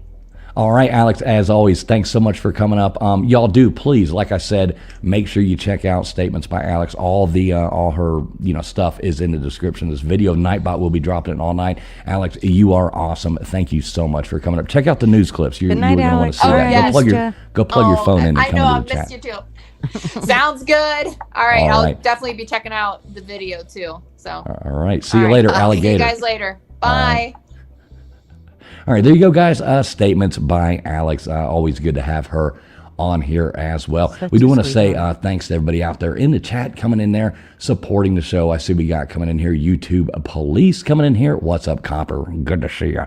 Oh, I saw we had Mr. Duggar in here. What's up, Mr. Duggar? We got Wanda E coming in here. Good to see you, Wanda E. Big Dog Ma. Sun Honey Studios coming in here. Dozer, what's up, Dozer? We got Ann Howcroft in here. Good to see you, too. We got Astrolab in here. We got Josh Johnson in here. I'm not exactly sure who that weirdo is, but good to see him as well. He says the girl in the red with the guitar is hot, on fire. So that's always good to know, too. I personally don't think so. It'd be a little creepy, but good to see you, whoever you are, you weird son of a bitch. Yeah, and Matt Dummett in here. All the guys tell her that. Right. Oh, geez. Yeah, we do thank everybody. This is streaming out. I don't know what's up with Nathan. You having a problem on your X side as well over there? Yes. Yeah. Okay, so it's not I didn't just know he me. had an X. Yeah, exactly. No, for some reason, Twitter, X, or whatever, it is not. The streams are not working over there tonight. So Ooh, that's interesting. Yeah, I don't know what's going on. Interesting. What's the conspiracy behind that one? I don't know. We probably broke it. Yeah, Gutters Pub. It's okay. I've got enough shitty news for us. And, we're going to plow through this as we go. We got Dave Brown, Bourbon Hunter, in here as well. And I do want to give a special shout out. Alex's crew over there, there are people watching live from over on her channel. She is streaming this out over there as well. This is going out so many platforms. I don't even know. Trying to keep up with the chat as best I can. But we do appreciate each and every one of you. And everybody is welcome. I saw we had a few new people coming in here saying they were from over on Alex's channel. So good to see all of you guys. Awesome. Yay. Yeah, super cool. What? Jinx. So you owe me Gutters a Coke. Pub. Gutters Pub. Is your arm feeling better? Yes, it is. Okay. Good Nothing deal. a little lidocaine patch won't fix. All right. Well, that's always good to hear. So Nathan, you got any updates for us this week? Any news or anything like that? Or you don't have to. I was just curious if you did. No, they're just working me like a dog here. That's all that's happening. I got to build like 15 Tesla coils in 2 days. So He's going to need a lidocaine patch. Dang, for real? Yeah, they just keep me busy. Nice. I mean, I think it's my wife. I think she makes people order stuff so that I have to work. She makes it. She don't like me sitting around. She makes them. She pays them. She like, takes "You got his a man money and then cave, you pays better work for them it." to order shit. That's funny. All right. Well, LW, how about you? Do you have a weekly thing for us, or no? I'm just trying to figure out what we got going here. LW stepped away, I think. Oh, okay. LW stepped away. So KJ, you want me to play yours? I just went through a lot of work while I was doing this. Yeah, go ahead. All right. Let's bust right in here. Let's hear what KJ. Now, what is this about? Why don't you tell everybody what you're doing here first? I've got to pay tribute to some loss that we've had in the entertainment industry, and that's it. You'll see. Okay, I just wanted everybody to know what they're doing. All right, here, I got it uploaded. Hopefully I did it good. I haven't had a chance to proofread, so I hope it's not too loud. Oh, gosh. But yeah, I did edit it right there and try to edit the sound out. When you send it over, it's not in the same format that I can upload it straight to StreamYard. So I have to take it, put it into another, editing software, edit it, pull it back out and upload it. But I got it done just in time. So this is 1:48. Let's see what KJ's got for us this week. Gonna take a freak train down to Dawson's Creek, Lord. Say goodbye to James Vanderbeek. I'm gonna go down 3 doors down, give Brad Arnold a hug. Can't you see? Oh, can't you see what Kid Rock, his music did to me? Can't you see? Oh, can't you see what Bad Bunny, his Spanish did to me? I'm gonna find me a hole in the wall, not the glory one, you know. 'Cause I'm tired, y'all. It's Valentine's weekend. I ain't got nowhere to go. Can't you see? Oh, can't you see what Kid Rock, his music did to me? Can't you see? Oh, can't you see what Bad Bunny, yeah, his Spanish did to me?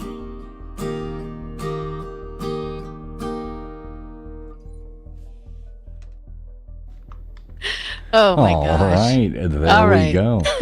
That's your 15. It took me 15 minutes. I was like, boom, boom, freaking out. It was done. So you're telling me you like Bad Bunny? No.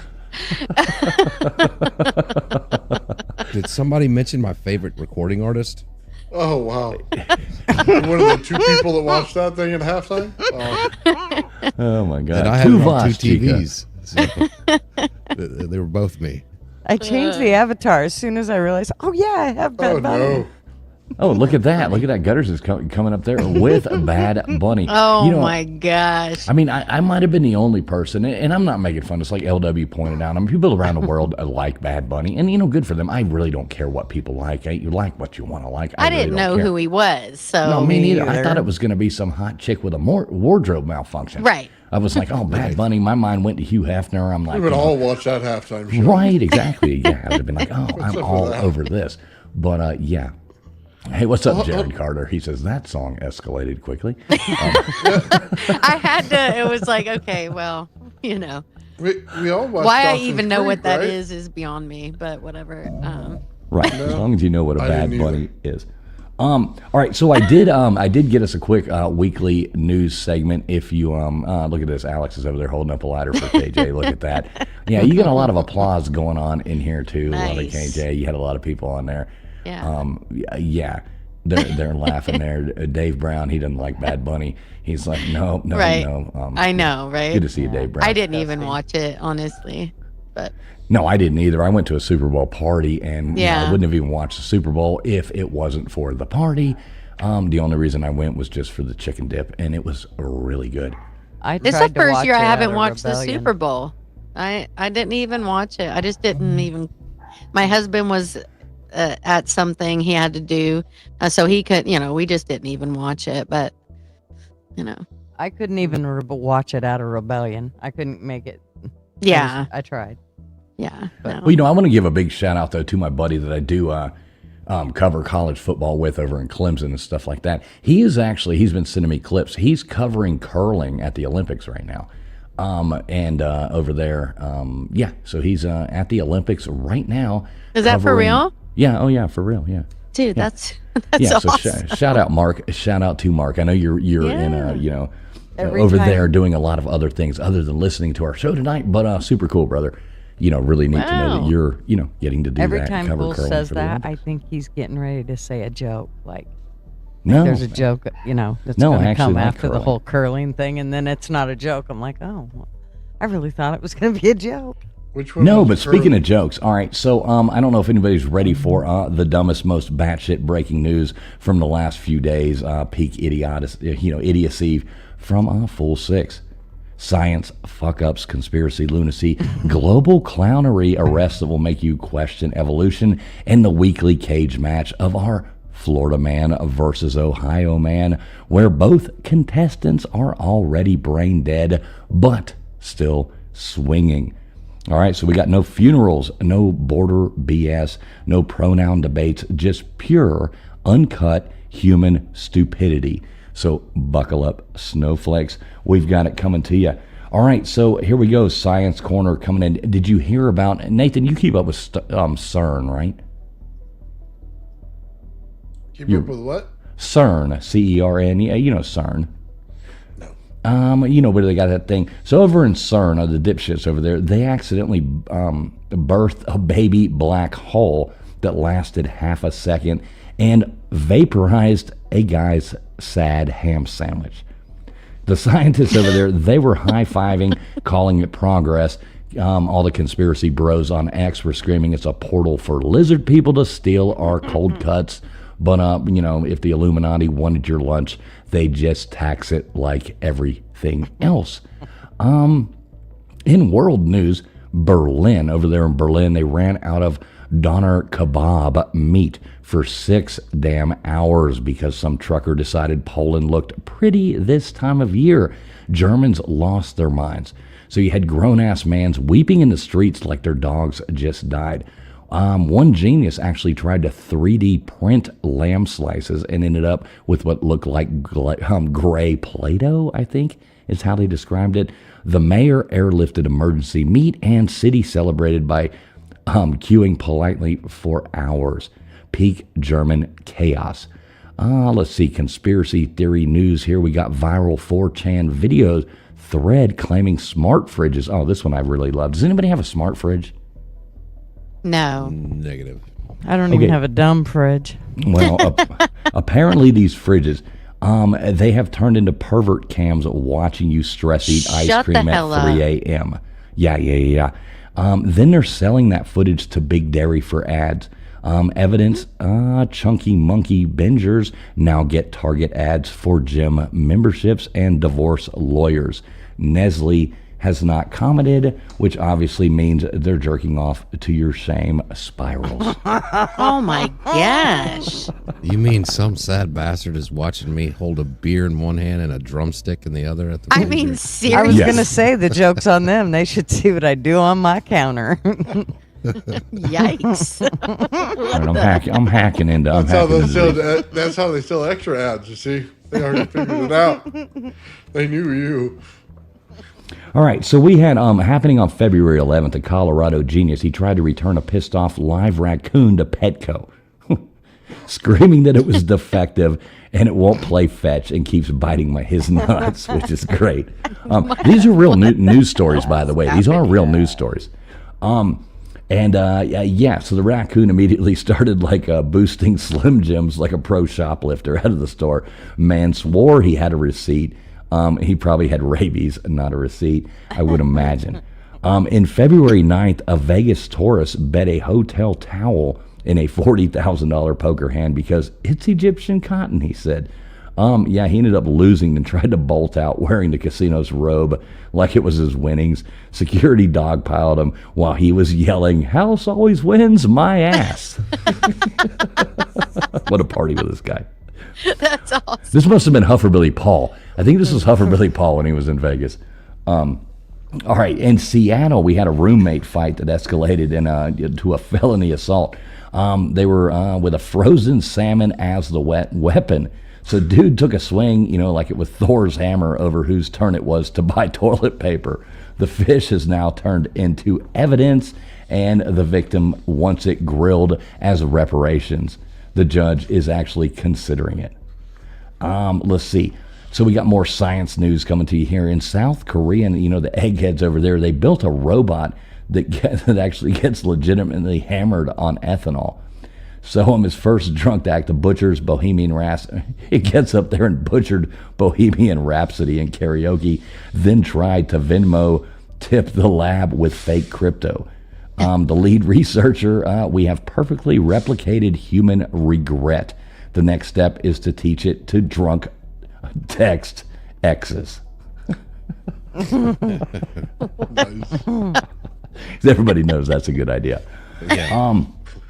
Let's see. We got a conspiracy runner up there coming for you, though. TikTok's latest brain rot clouds are just botched chemtrail tests.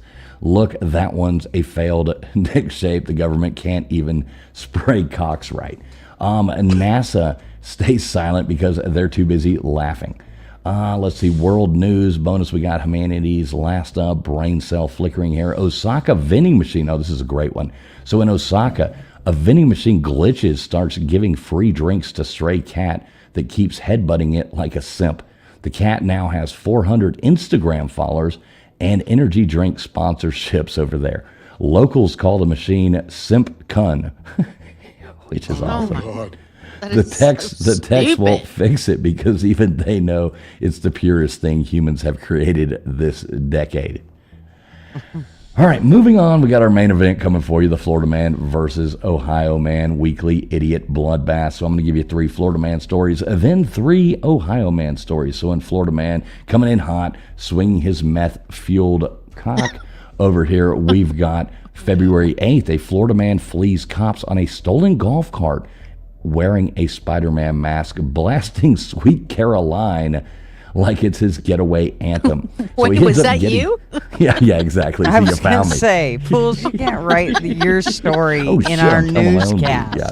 All right, everybody keep this one under your breath. Do not, this might go to court. He ended up getting caught, and I screamed, that I was late for Avengers therapy. He screamed that he was late for Avengers therapy. Avengers therapy. Next up on February 10th, let's see. We had a Florida man. He breaks into a closed water park at 3 a.m. to, quote, unquote, quality test the lazy river. So he actually wrote it 47 times ended up passing out on the tube and was clutching a contraband churro like a teddy bear when they found him. February 12th, let's see. The Florida man tries to settle a $300 bar tab with a crayon coupon that said 1 free lifetime of regret, non-transferable. Bartender said no. A bar fight ended up breaking out, and the coupon even got denied in court as well. So, yeah, there's your Florida man. These are all real stories, so just so you know. Ohio man, all right, February 7th, Ohio man calls 911 because his parrot, a parrot, yes, the bird, went full communist and ununionized, demanding better seed, dental, and a 401k. Dispatch kept him on the line 20 minutes for the entertainment value. February 9th, Ohio man tries to trade a running lawnmower for concert tickets at the Venue box office. Denied, so he's there with a running lawnmower. He fires it up indoors to prove a resale value. The entire lobby becomes a smoke machine. It was a beautiful thing to breathe. Last Ohio man won. Ohio man gets wasted, challenges a statue of President McKinley, of all the people. He challenges McKinley to bare knuckle boxing at 2 a.m. Witnesses say he landed 3 solid hits before cops tased his patriotic ass. So I am giving another 3-2 win for the Florida man this week on unhinged creativity. But Ohio man, does stay most likely to be your uncle at Thanksgiving award. Well, that last Cleveland story kind of explains everybody's thoughts on Cleveland in the chat earlier, doesn't it? Mm-hmm. It's pretty universal in the chat about Cleveland. Exactly. Yeah, everybody told you, Alex, don't move to Ohio. It is much cooler in Florida. All right, well, there you go. That's your 8 minutes of humanity face planting into the toilet of existence. The world's a septic tank, and we're all just floating in it. But at least the turds are funny. Stay savage, folks. Stay laughing, and for F's sake, don't be next Friday night's headline. Yes. That was awesome. Best I could do this week, folks, but I hope that was at least a little bit enjoyable. Yes. All right, I'm going to take a breath now. Take a breath now. Right.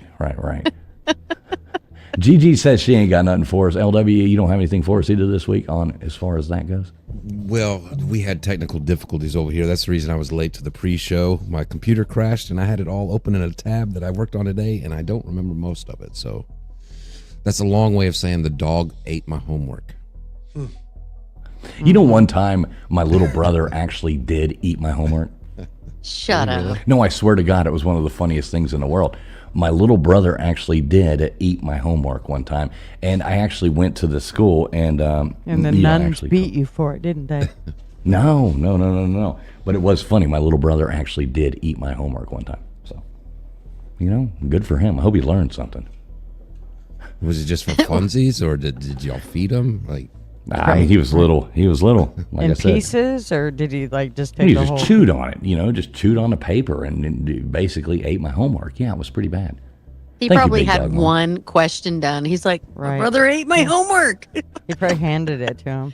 Right, I blamed He everything handed on it to him. Johnny. Go ahead, eat this. You've been eating everything else. Here, Johnny. You know this. Hey, Johnny. Right, exactly. Oh, jeez. That's hilarious. So, KJ, how did your so you were up there in the Music City. Oh, I'm going to do something here really fast. I am going to give you, we've got another 20 minutes of this show. So I do want to extend the StreamYard link out there. If anybody would like to join and they would like to do that, they are more than welcome to. We would love to hear from you. We can pull people up one at a time if anybody would like to. But I'm going to go on ahead and post that link. I'm going to turn this light off so I can actually see again. I'm trying to read my notes there.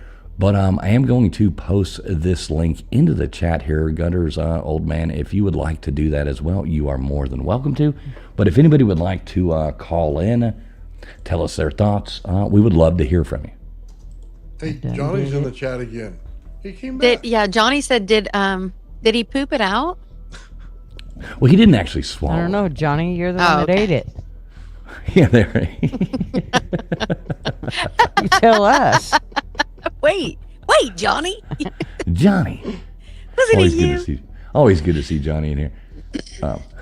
Did he poop it out? Exactly. I like it. That's funny. It was some good fiber. I'm sure he did. Big Dog Ma's got a good point. I did not pay him to eat the homework of Big Dog Ma. I did not. I would never have gave him a wooden nickel, but it did happen. Rita says, "Good job, T. Good or great job." I wish I had that clip to play. I don't think I have it on this layout. No, I don't have Coach Z on here. Wish I did though. Great job, and that is good. Thanks for being here, Rita. Always good to see you. Let's see what else we got. We got people trolling me in the chat. I love it. I like getting trolled. A lot of people get offended by it, but I like it. Well, no bits, no shoes. I dropped pizza on my homework and my dog ate it. Of course, Teach thought I was lying. My father would not tell her it was true.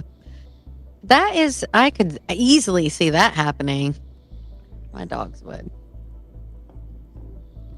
Hey, good to see you, Mama Bear Leah, as always. No, KJ, you did a good job with the song tonight. It was really pretty, even though, like you said, you had to rush it. Well, it was really good. It was better than last week's. I will say that. So. Really? Yeah, I like it. You mean better. the sound or like? It's everything. I thought it was funnier last week, but I mean that was like 15 minutes. Like I was like, that wasn't the actual. I was trying to do. Anyway, we'll talk about it later. I was trying to do Dawson's Creek. I watched it a little bit. It was a little. I feel like it was a little older than it was. It wasn't exactly. I liked him because I was, he was like, I knew who he was, and especially in Friday Night Lights, But that was super sad, dude. And Three Doors Down. That's why it was hard to write. It was like, God, there's such sad news in the entertainment this week. Like there wasn't like any. It was hard because I had to pay tribute because Three Doors Down, dude. I mean, and both of them battled cancer. It was so sad. But yeah, I watched a little bit of Dawson's Creek. Not much. 3 Doors Down, the singer died? Yeah. He passed away. Yeah, pancreatic. Which I mean he had stage 4 and he announced it like probably a year or so ago. Yeah. So it was a sad week and a half, 2 weeks for the entertainment. So it was like kind of hard to find, you know what I mean? Mm-hmm. So I was like, well, I'll just pay tribute because I'm not gonna, it was different too, which he, obviously the James dude wasn't a musician, but I mean, he was still, Varsity Blues, not Friday Night Lights. Thank you. Oh, it was Varsity Blues. I was thinking for the face, it's not there. Yeah. Yeah, Varsity Blues is good. Yeah, Varsity Blues, not Friday Night Lights. All right, so we do have a caller coming in here. Let's see what Johnny has for us tonight. Yay. In here, let's see what Johnny has tonight. Yay. In here, let's see what Johnny. Wow. In here. That's echoing like 17 times. Wow, that was really crazy. I know that was really crazy. Johnny, I feel like God was coming. Johnny, you got to turn your YouTube off, Johnny. Just be on StreamYard. That was excellent. I mean, that angelic voice over and over and over again. It was quite nice to hear, but yeah. Lord. Let's see. That was quite nice to hear. Yeah. Lord. Here you can hear it again. Oh God, I'm tripping, y'all. Wow. John, I'm gonna bring you up. Make sure you tune your. Maybe you're watching on your phone and it's Bluetooth to your soundboard or something like that. But yeah, make sure you turn your YouTube off. I feel like I've been here before. No, just come up like that, Johnny. It's kind of fun. Do it again. All right. I know. I kind of liked it. All right, there we go. I think we got Johnny in here clear now. What's up, Johnny? How you doing? Fuck that. Go back to the echoing. Right. I know. I was like, man, this takes me back. We can't hear you, Johnny. I know. I was like, yeah. It's like, I'm back. It's back on now. I like it. I know. I was like, yeah. Oh my God. That reminded me of an acid trip back in the That 90s. is amazing. I know. Dude, that was so trippy. I can't stop laughing. That was awesome, actually. That was awesome. I don't see how it was coming through like 17 times at once. It was like, but it was good. Whoa, yeah. I felt like I needed to repeat myself 47 times. Oh, that was wonderful. You made me feel young again. All right, let's see. I think maybe he's coming back on a different one here. Wait, this is a different Johnny. I'm not sure who this Johnny is. What's up, Johnny? How you doing? Uh-oh. That one's scaring me. I know, that was scaring me too. What are you going to show us, Johnny? He says in the back chat he ate my homework. Give me one moment. Let me see what's up right here. Oh, we missed Baker. We're so sorry. I know. Someone's like, "Where's Baker? Where is a Baker? We'll never do it again. Please come back when we need him." All right, give me one moment, folks. Give me one moment. We're going to bring the Johnnies up. We're going to see what's going on here. Oh, get both of them. That's right. We're going to get swinging Johnnies here. Dude, was that not funny though? Holy awesome. Cow! It was awesome. So let's see what we got here going on. We do have to make sure we realize this is streaming out on Alex's platform as well. So here we go. Johnny Patarosa, how you doing? I'm doing pretty good. Now, last time I came on the show, my battery was low, so I couldn't hear you guys. My mic was just bad. So yeah, I'm new to your channel. Oh, cool. Well, welcome in, man. Sorry, I brought other Johnny back up. Johnny, you got to turn on, not Johnny that's up here, the other Johnny. So we've got Johnny and Johnny. You just have to turn off YouTube on your computer. For some reason, it is bleeding in and echoing back to us. So, Johnny Panarosa, what say you, brother? What you got for us tonight, Johnny Panarosa? You're muted, Johnny. Yeah, you're got muted, the right Johnny? Oh boy! All right, we lost Johnny Patarosa. Let's try other Johnny again. Watch this. I can hear myself. I'll bet $50. I know what I'm about to say. It's a good strip club. This is a thing of nightmares. Welcome in, everybody. For some reason, Johnny, you are echoing back to us. I'm still everything echoing. I'm saying. Yo. Am I still echoing? Yeah, for some. Yeah. Everything I say, I hear again. It's kind of cool. Just keep going with it. Welcome in, everybody. This will be a cheap drunk tonight, ladies and gentlemen. We have taken control of your horizontal. Your vertical. Do not attempt to touch the television. I can't listen to him say that four times. Horizontal and bop. Can you hear me? We can hear you, I've but we turned don't hear ourselves. Oh, I can't stop laughing. Try to leave and come back. No, don't go. Why you keep doing that? Good. I know this is like getting trippy. Getting trippy here. We're gonna the outer limits. Free acid trip. Dude, everybody was getting off on it. All right, we do have Yikes. Johnny Patarosa coming back up with us. How you doing tonight, Johnny? Yeah, my mic's in and out. My phone's kinda we low, want the so- echo. Bring it. No. This is a different Johnny. Calm down there. Okay.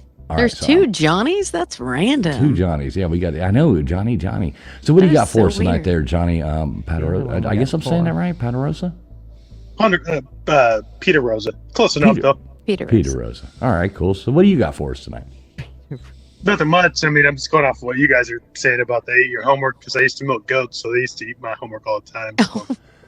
You used to milk sense. goats, male or female goats? Female. Okay, good. With a machine, not by hand. Okay. With a machine. All right, just making sure. In So how California. did that work with your teachers? It worked fine because I'd give them goat milk with Ovaltine, the chocolate That's mix. awesome. Yeah. Yeah, You're good like, old yeah. Ovaltine. It's Cool. spiked in their milk. Yeah. Oh, yeah, exactly. I remember Ovaltine. I always wanted that, little Orphan Annie decoder ring. But Drink more Ovaltine. Exactly. He was so pissed. You don't remember the song back in the 90s? I feel like an Ovaltine. No, I don't remember that. I do, unfortunately. Milk I the was very teachers? Did you didn't? No, he didn't milk the teachers. That would be completely inappropriate. Not milk the teachers. But yeah, we do have to wrap this up in 1 second, though, Johnny. So what do you got for us? You blast us out. What do you think of the show earlier? You got anything to add with the whole MKUltra or any of that kind of stuff like that? What did you think about all that? I actually just came back because my phone was charging, so I just came back when you said Johnny ate your homework. Your brother, I believe. So, oh yeah. My brother Johnny. Yeah, he was a little son of a bitch. Yeah, had to deal with that guy. Well, yeah, man. Appreciate you coming up. We do try to keep this to 2 minutes, or to 2 hours, not 2 minutes. But we do appreciate you jumping up here and calling in. I'm going to jump over here, get the other Johnny, see if it comes through, and we are going to wrap this thing up. But I am glad you're coming in, and you are welcome to call in. Normally we have more call-in time, but this show, went a little different than normal format, but. We do appreciate you being here. You got any, last words to say to all these beautiful people out there? Ask him about the landing. Oh, wait. Yeah, so we do like to ask everybody who calls in, and maybe we did before, did we or did we not land on the moon in 1969? I don't think we did because we're not all gray-skinned. All right, I like it. So here's another doubter. I got my video about to come out where I, man on the street, interviewed people about that. So everybody stay tuned for that one. Nice. Yep, I got one coming out. Well, man, appreciate you jumping up. We always love having callers, and hope you're enjoying the show and appreciate all your support. So thanks for being here, buddy. Oh yeah, I like your smooth voice too. So smooth. Yeah. Well, thanks, man. Thanks. Awesome. My co-hosts are gonna like, punch me in the back, and it is swelling up just in case you guys didn't know that already. But it wears on you after a while. Wears on you. All right, Johnny. Thanks for coming up, brother. We appreciate you. Have a good night. Thanks, man. All right, you too, buddy. Thanks a lot. Johnny. God bless you. All right, let's try to pull on. Oh God, here we go again. I don't know why this is echoing. That's what I like. We're back, baby. We're back. Go down on this, honey bun. Is it echoing again? It is. Yeah. It is. And for some reason, our views are going up. Welcome. We thought this was Right it on in. Seashells by the seashore. That is true. We have double viewers since the echo started. Oh my God. I'm like Rumble. Well, we got double the voices. Don't make me talk about myself. All right, Johnny, what I want you to do is, if you can hear me. I'm sure everybody can hear me 3 times right now. So what I want you to do is... No. Wait a minute, Gutters. Hang on. Because I really do want to hear from Johnny. So Johnny, what I want you to do is something's feeding back. There's something Bluetoothing your phone, or something is Bluetoothing to your soundboard. So turn all your Bluetooths off. I'm going to take this other caller, and then I'll bring it back up. All right. All right, here we go. Now we've got one more caller over here, the man that needs no introduction, as always, but I'm going to give him one anyway. And keep having as many Duggars as possible. So it's going to be a Duggar America, everybody.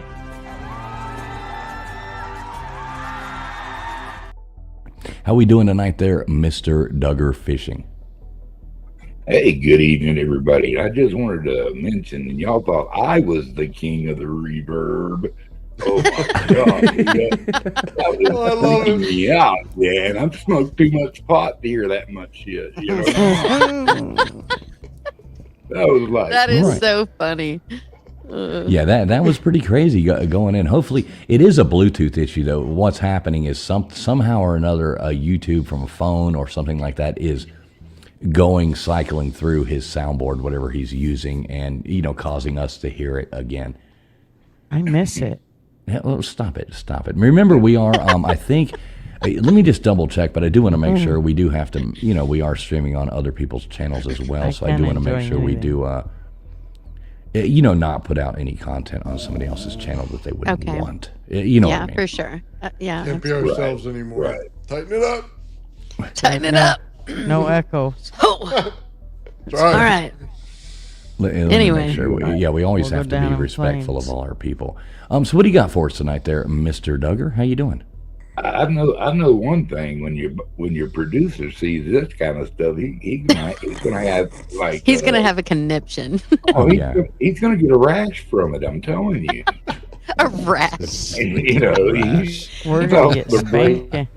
We're gonna get in bad trouble. Don't do it, Gigi. I was sorry. I changed my word. I Gigi changed is it. hoping. Gigi is hoping she gets spanked. No, we can't. No. Okay, what I am going to say is I have the ability to do this.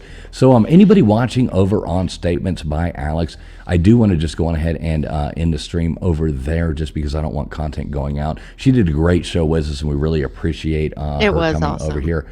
So, I really do want to say thanks over there. I think I can end this and do this correct way. So I'm going to work on that real fast. Give me one moment. Okay.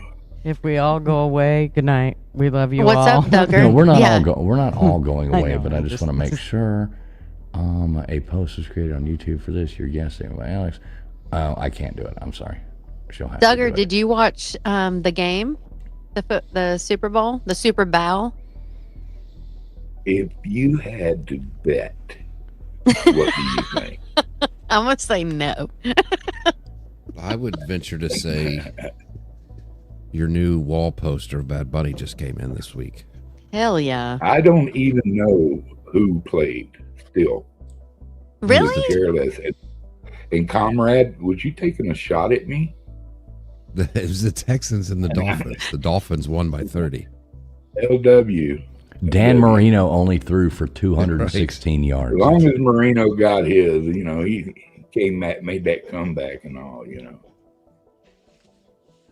But man, it's been a beautiful day. We've had some outstanding winter-looking weather out there today. It's just dreary, no snow, but dreary and raining. Which in the desert you'll take rain anytime you can get it, But usually at this time I've got 2 foot of snow out there. So thank you God, give me rain but not snow. Wow. So it's just a mess now. But hey, man, you had a great show tonight, and I enjoyed it. Thanks for having me up here.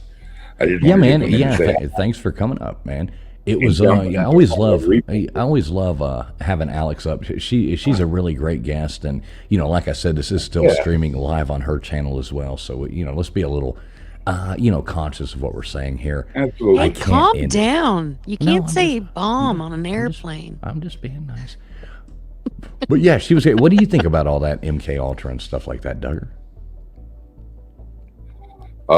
Dude, MKUltra, that's like,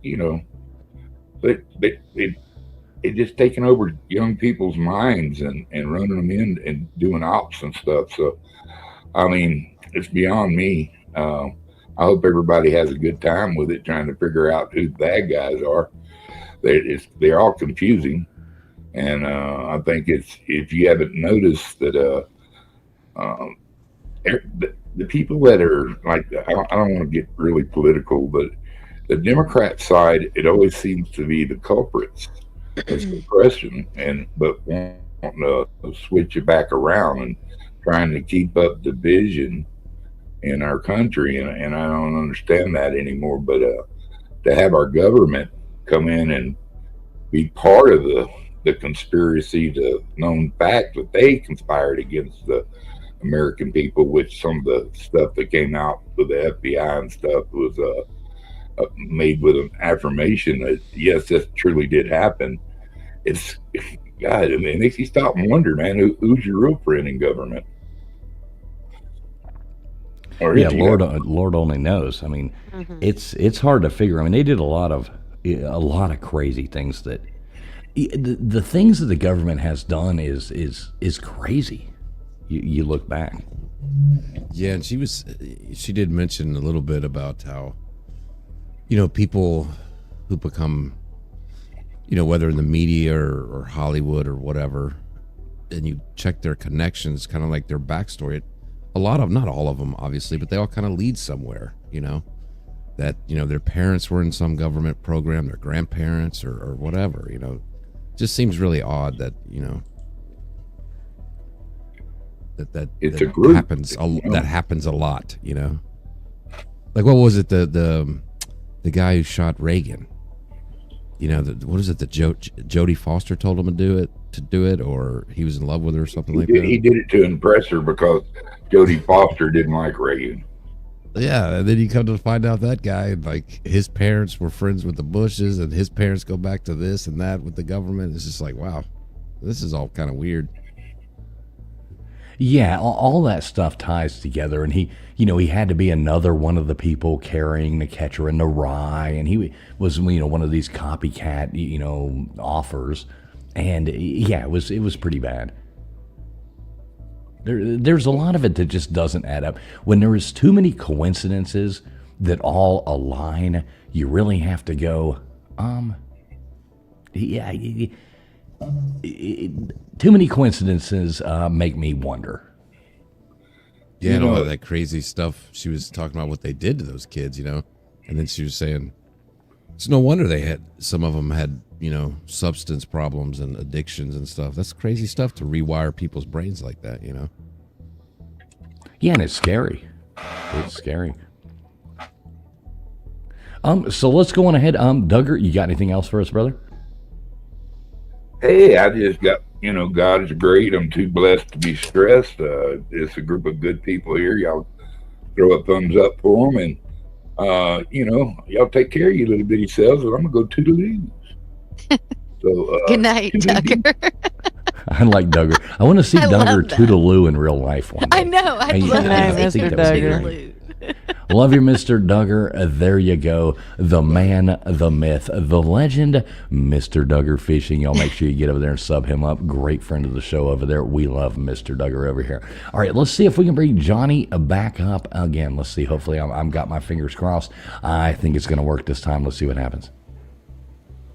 We got you back, Johnny. Hello. Oh, my God. Look at that. Damn it. 7 times a charm. Is it doing it again? Nope, you're good. Gutters is disappointed that you're not. How embarrassing.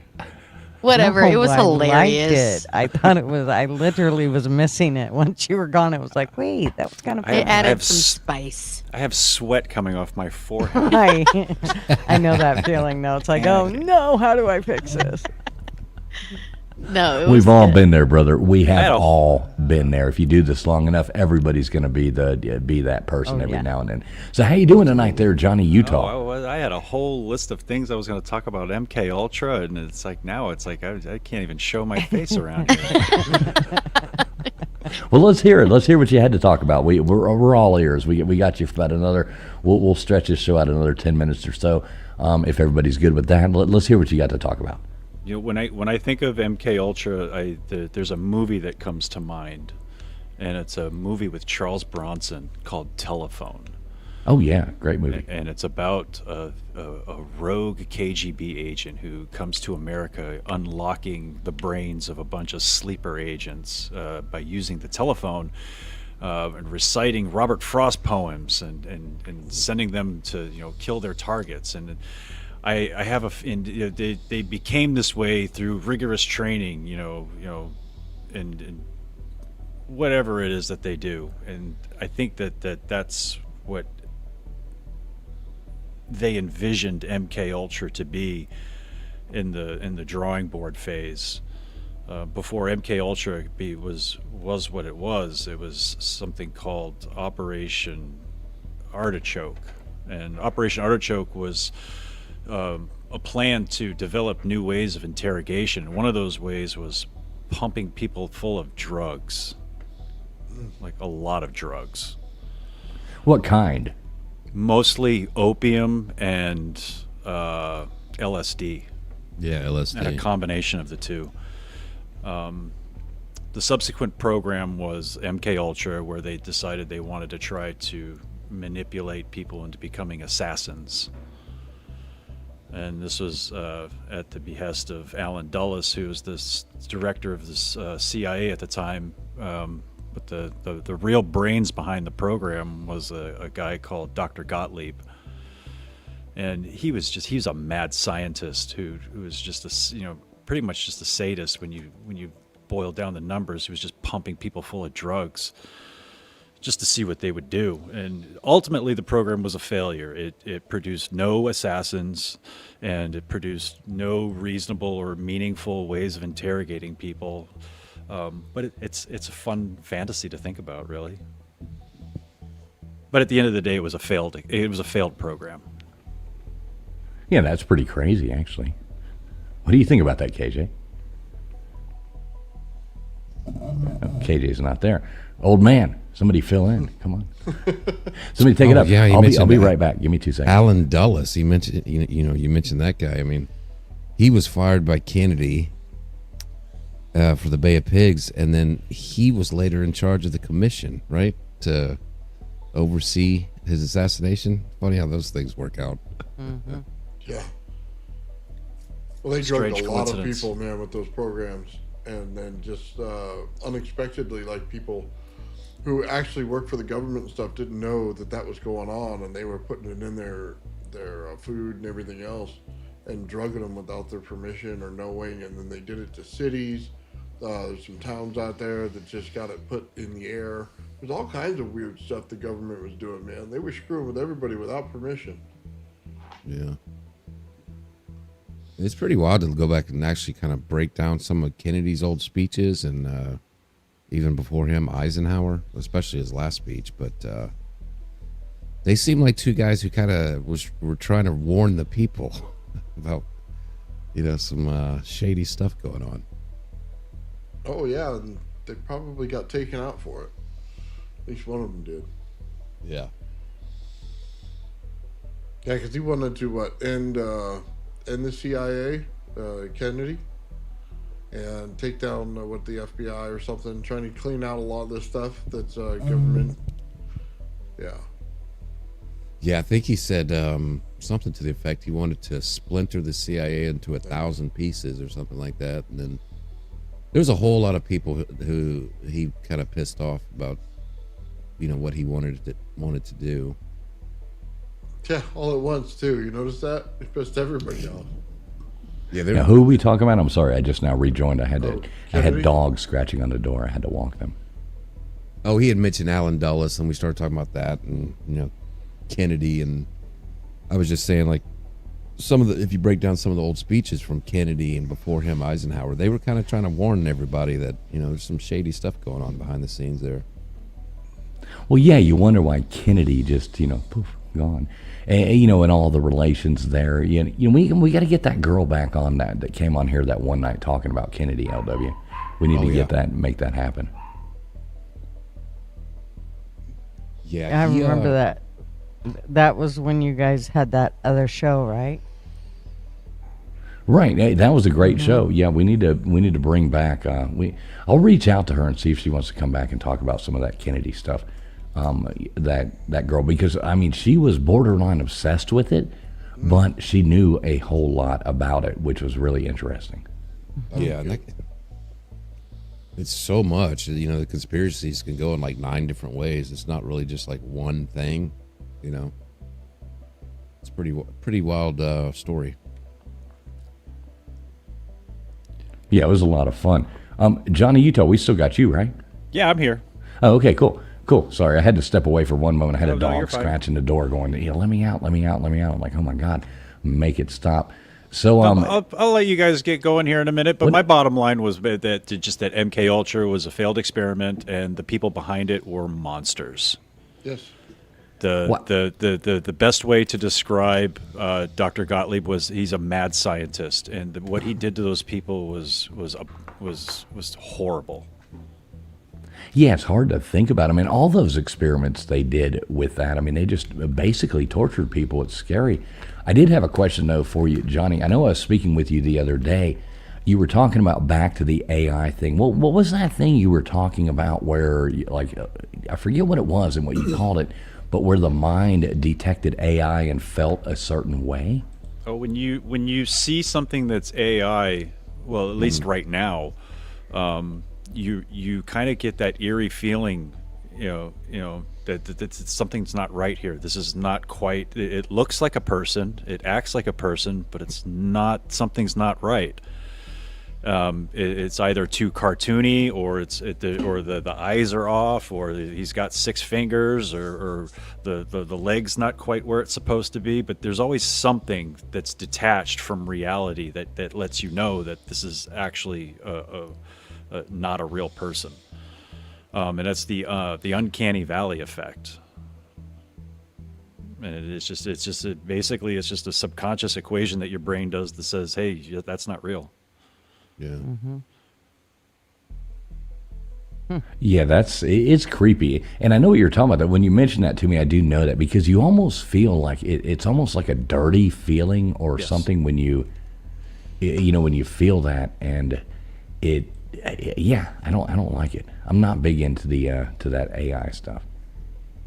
It's closing the scary part is that it's closing the gap quickly. Yes, very, very quickly. Too quickly, and it's going to get scary. Well, actually, I think Elon Musk was one that had said all of this. He said it's, now that it's out there, and this is going to go real quick from, it's it's a little AI to, oh, Lord, it's AI that can do everything. Like, even the whole chip in the brain thing and all of that ain't going to be good. I mean, there's going to be parts of it that's going to be great for people, but there's going to be other parts that ain't going to be so great. Yeah, I mean, what's going to happen first? Or are we going to figure out a way of knowing what AI is, or are we going to the moon? Which is going to happen first? Like, keep postponing the moon, we might find out AI first. I wish they'd have postponed AI instead. I think AI is going to be just fine as long as we don't try to turn it off. Yeah, that was a creepy story you were telling last week about that. What was that, Nathan? I'm sorry. Yeah, don't give them bodies. They already started doing that. I don't know why they started that. That's dumb.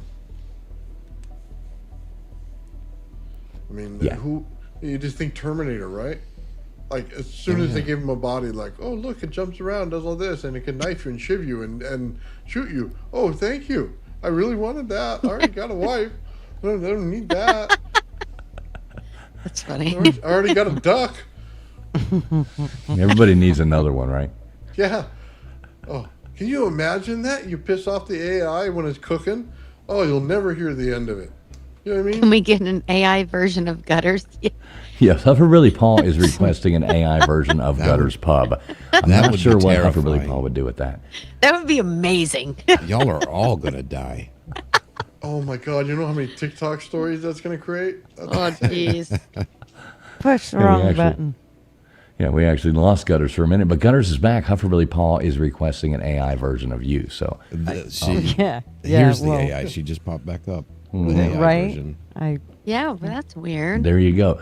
You rub the bottle hard enough there, Hufferbilly Paul, and the genie grants you your Oh wish. my gosh. And now you have AI Gutters. So, Thanks for. That's what they're calling it now. yeah, and they are calling it a bottle. These days. I was going to say, yeah, there's a visual.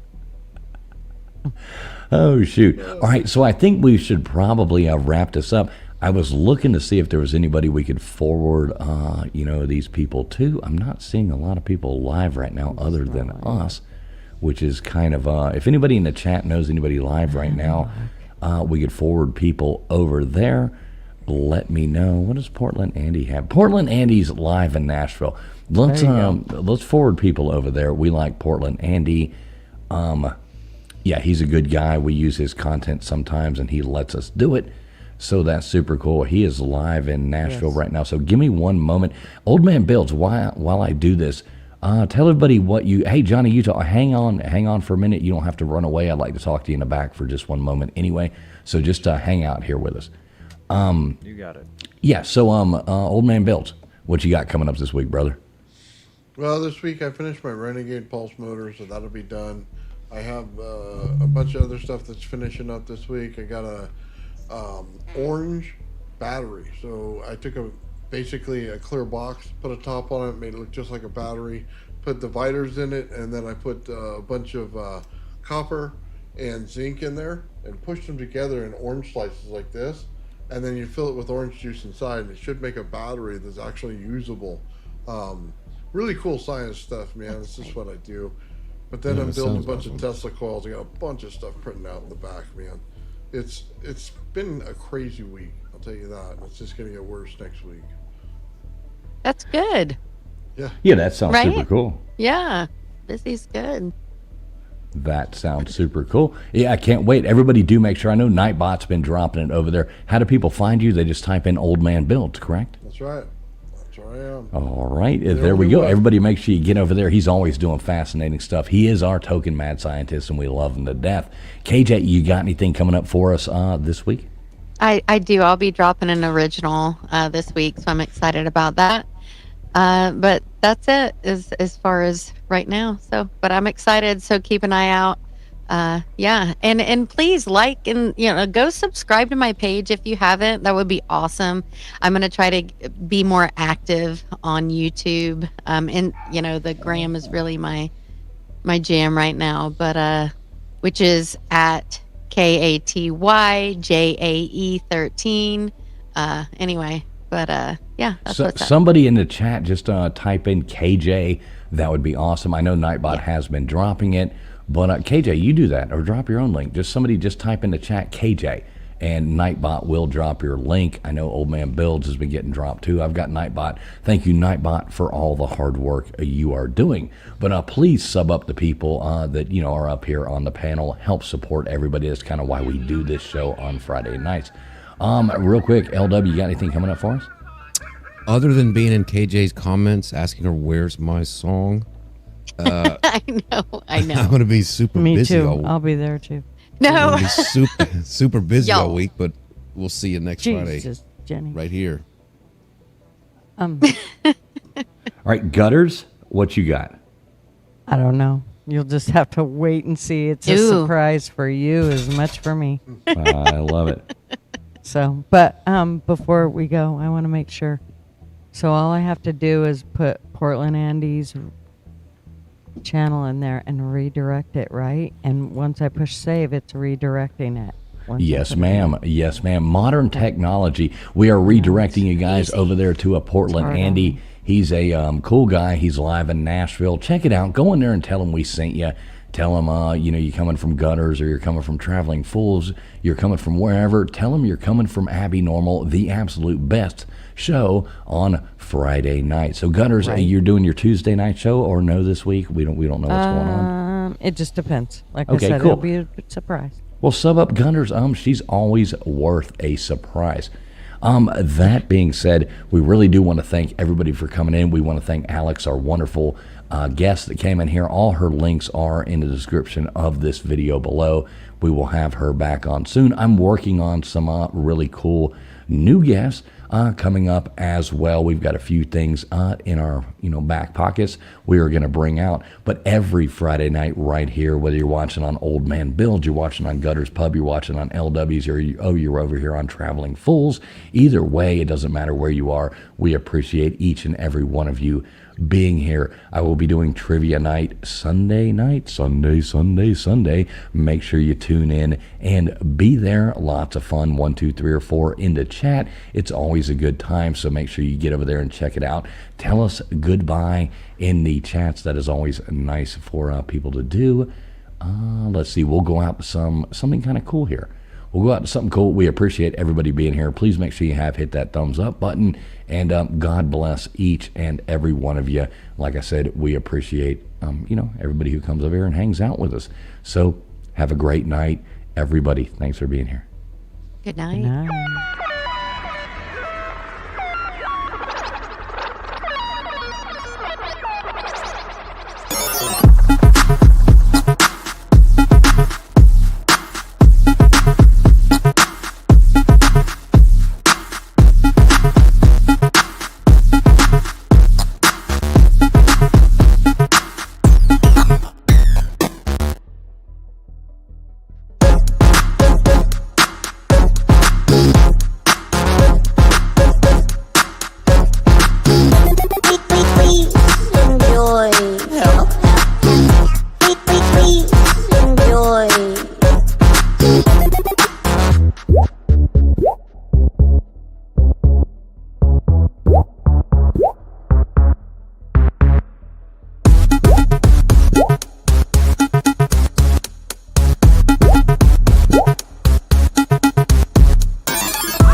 Love you, Mitt. Good to see you, brother.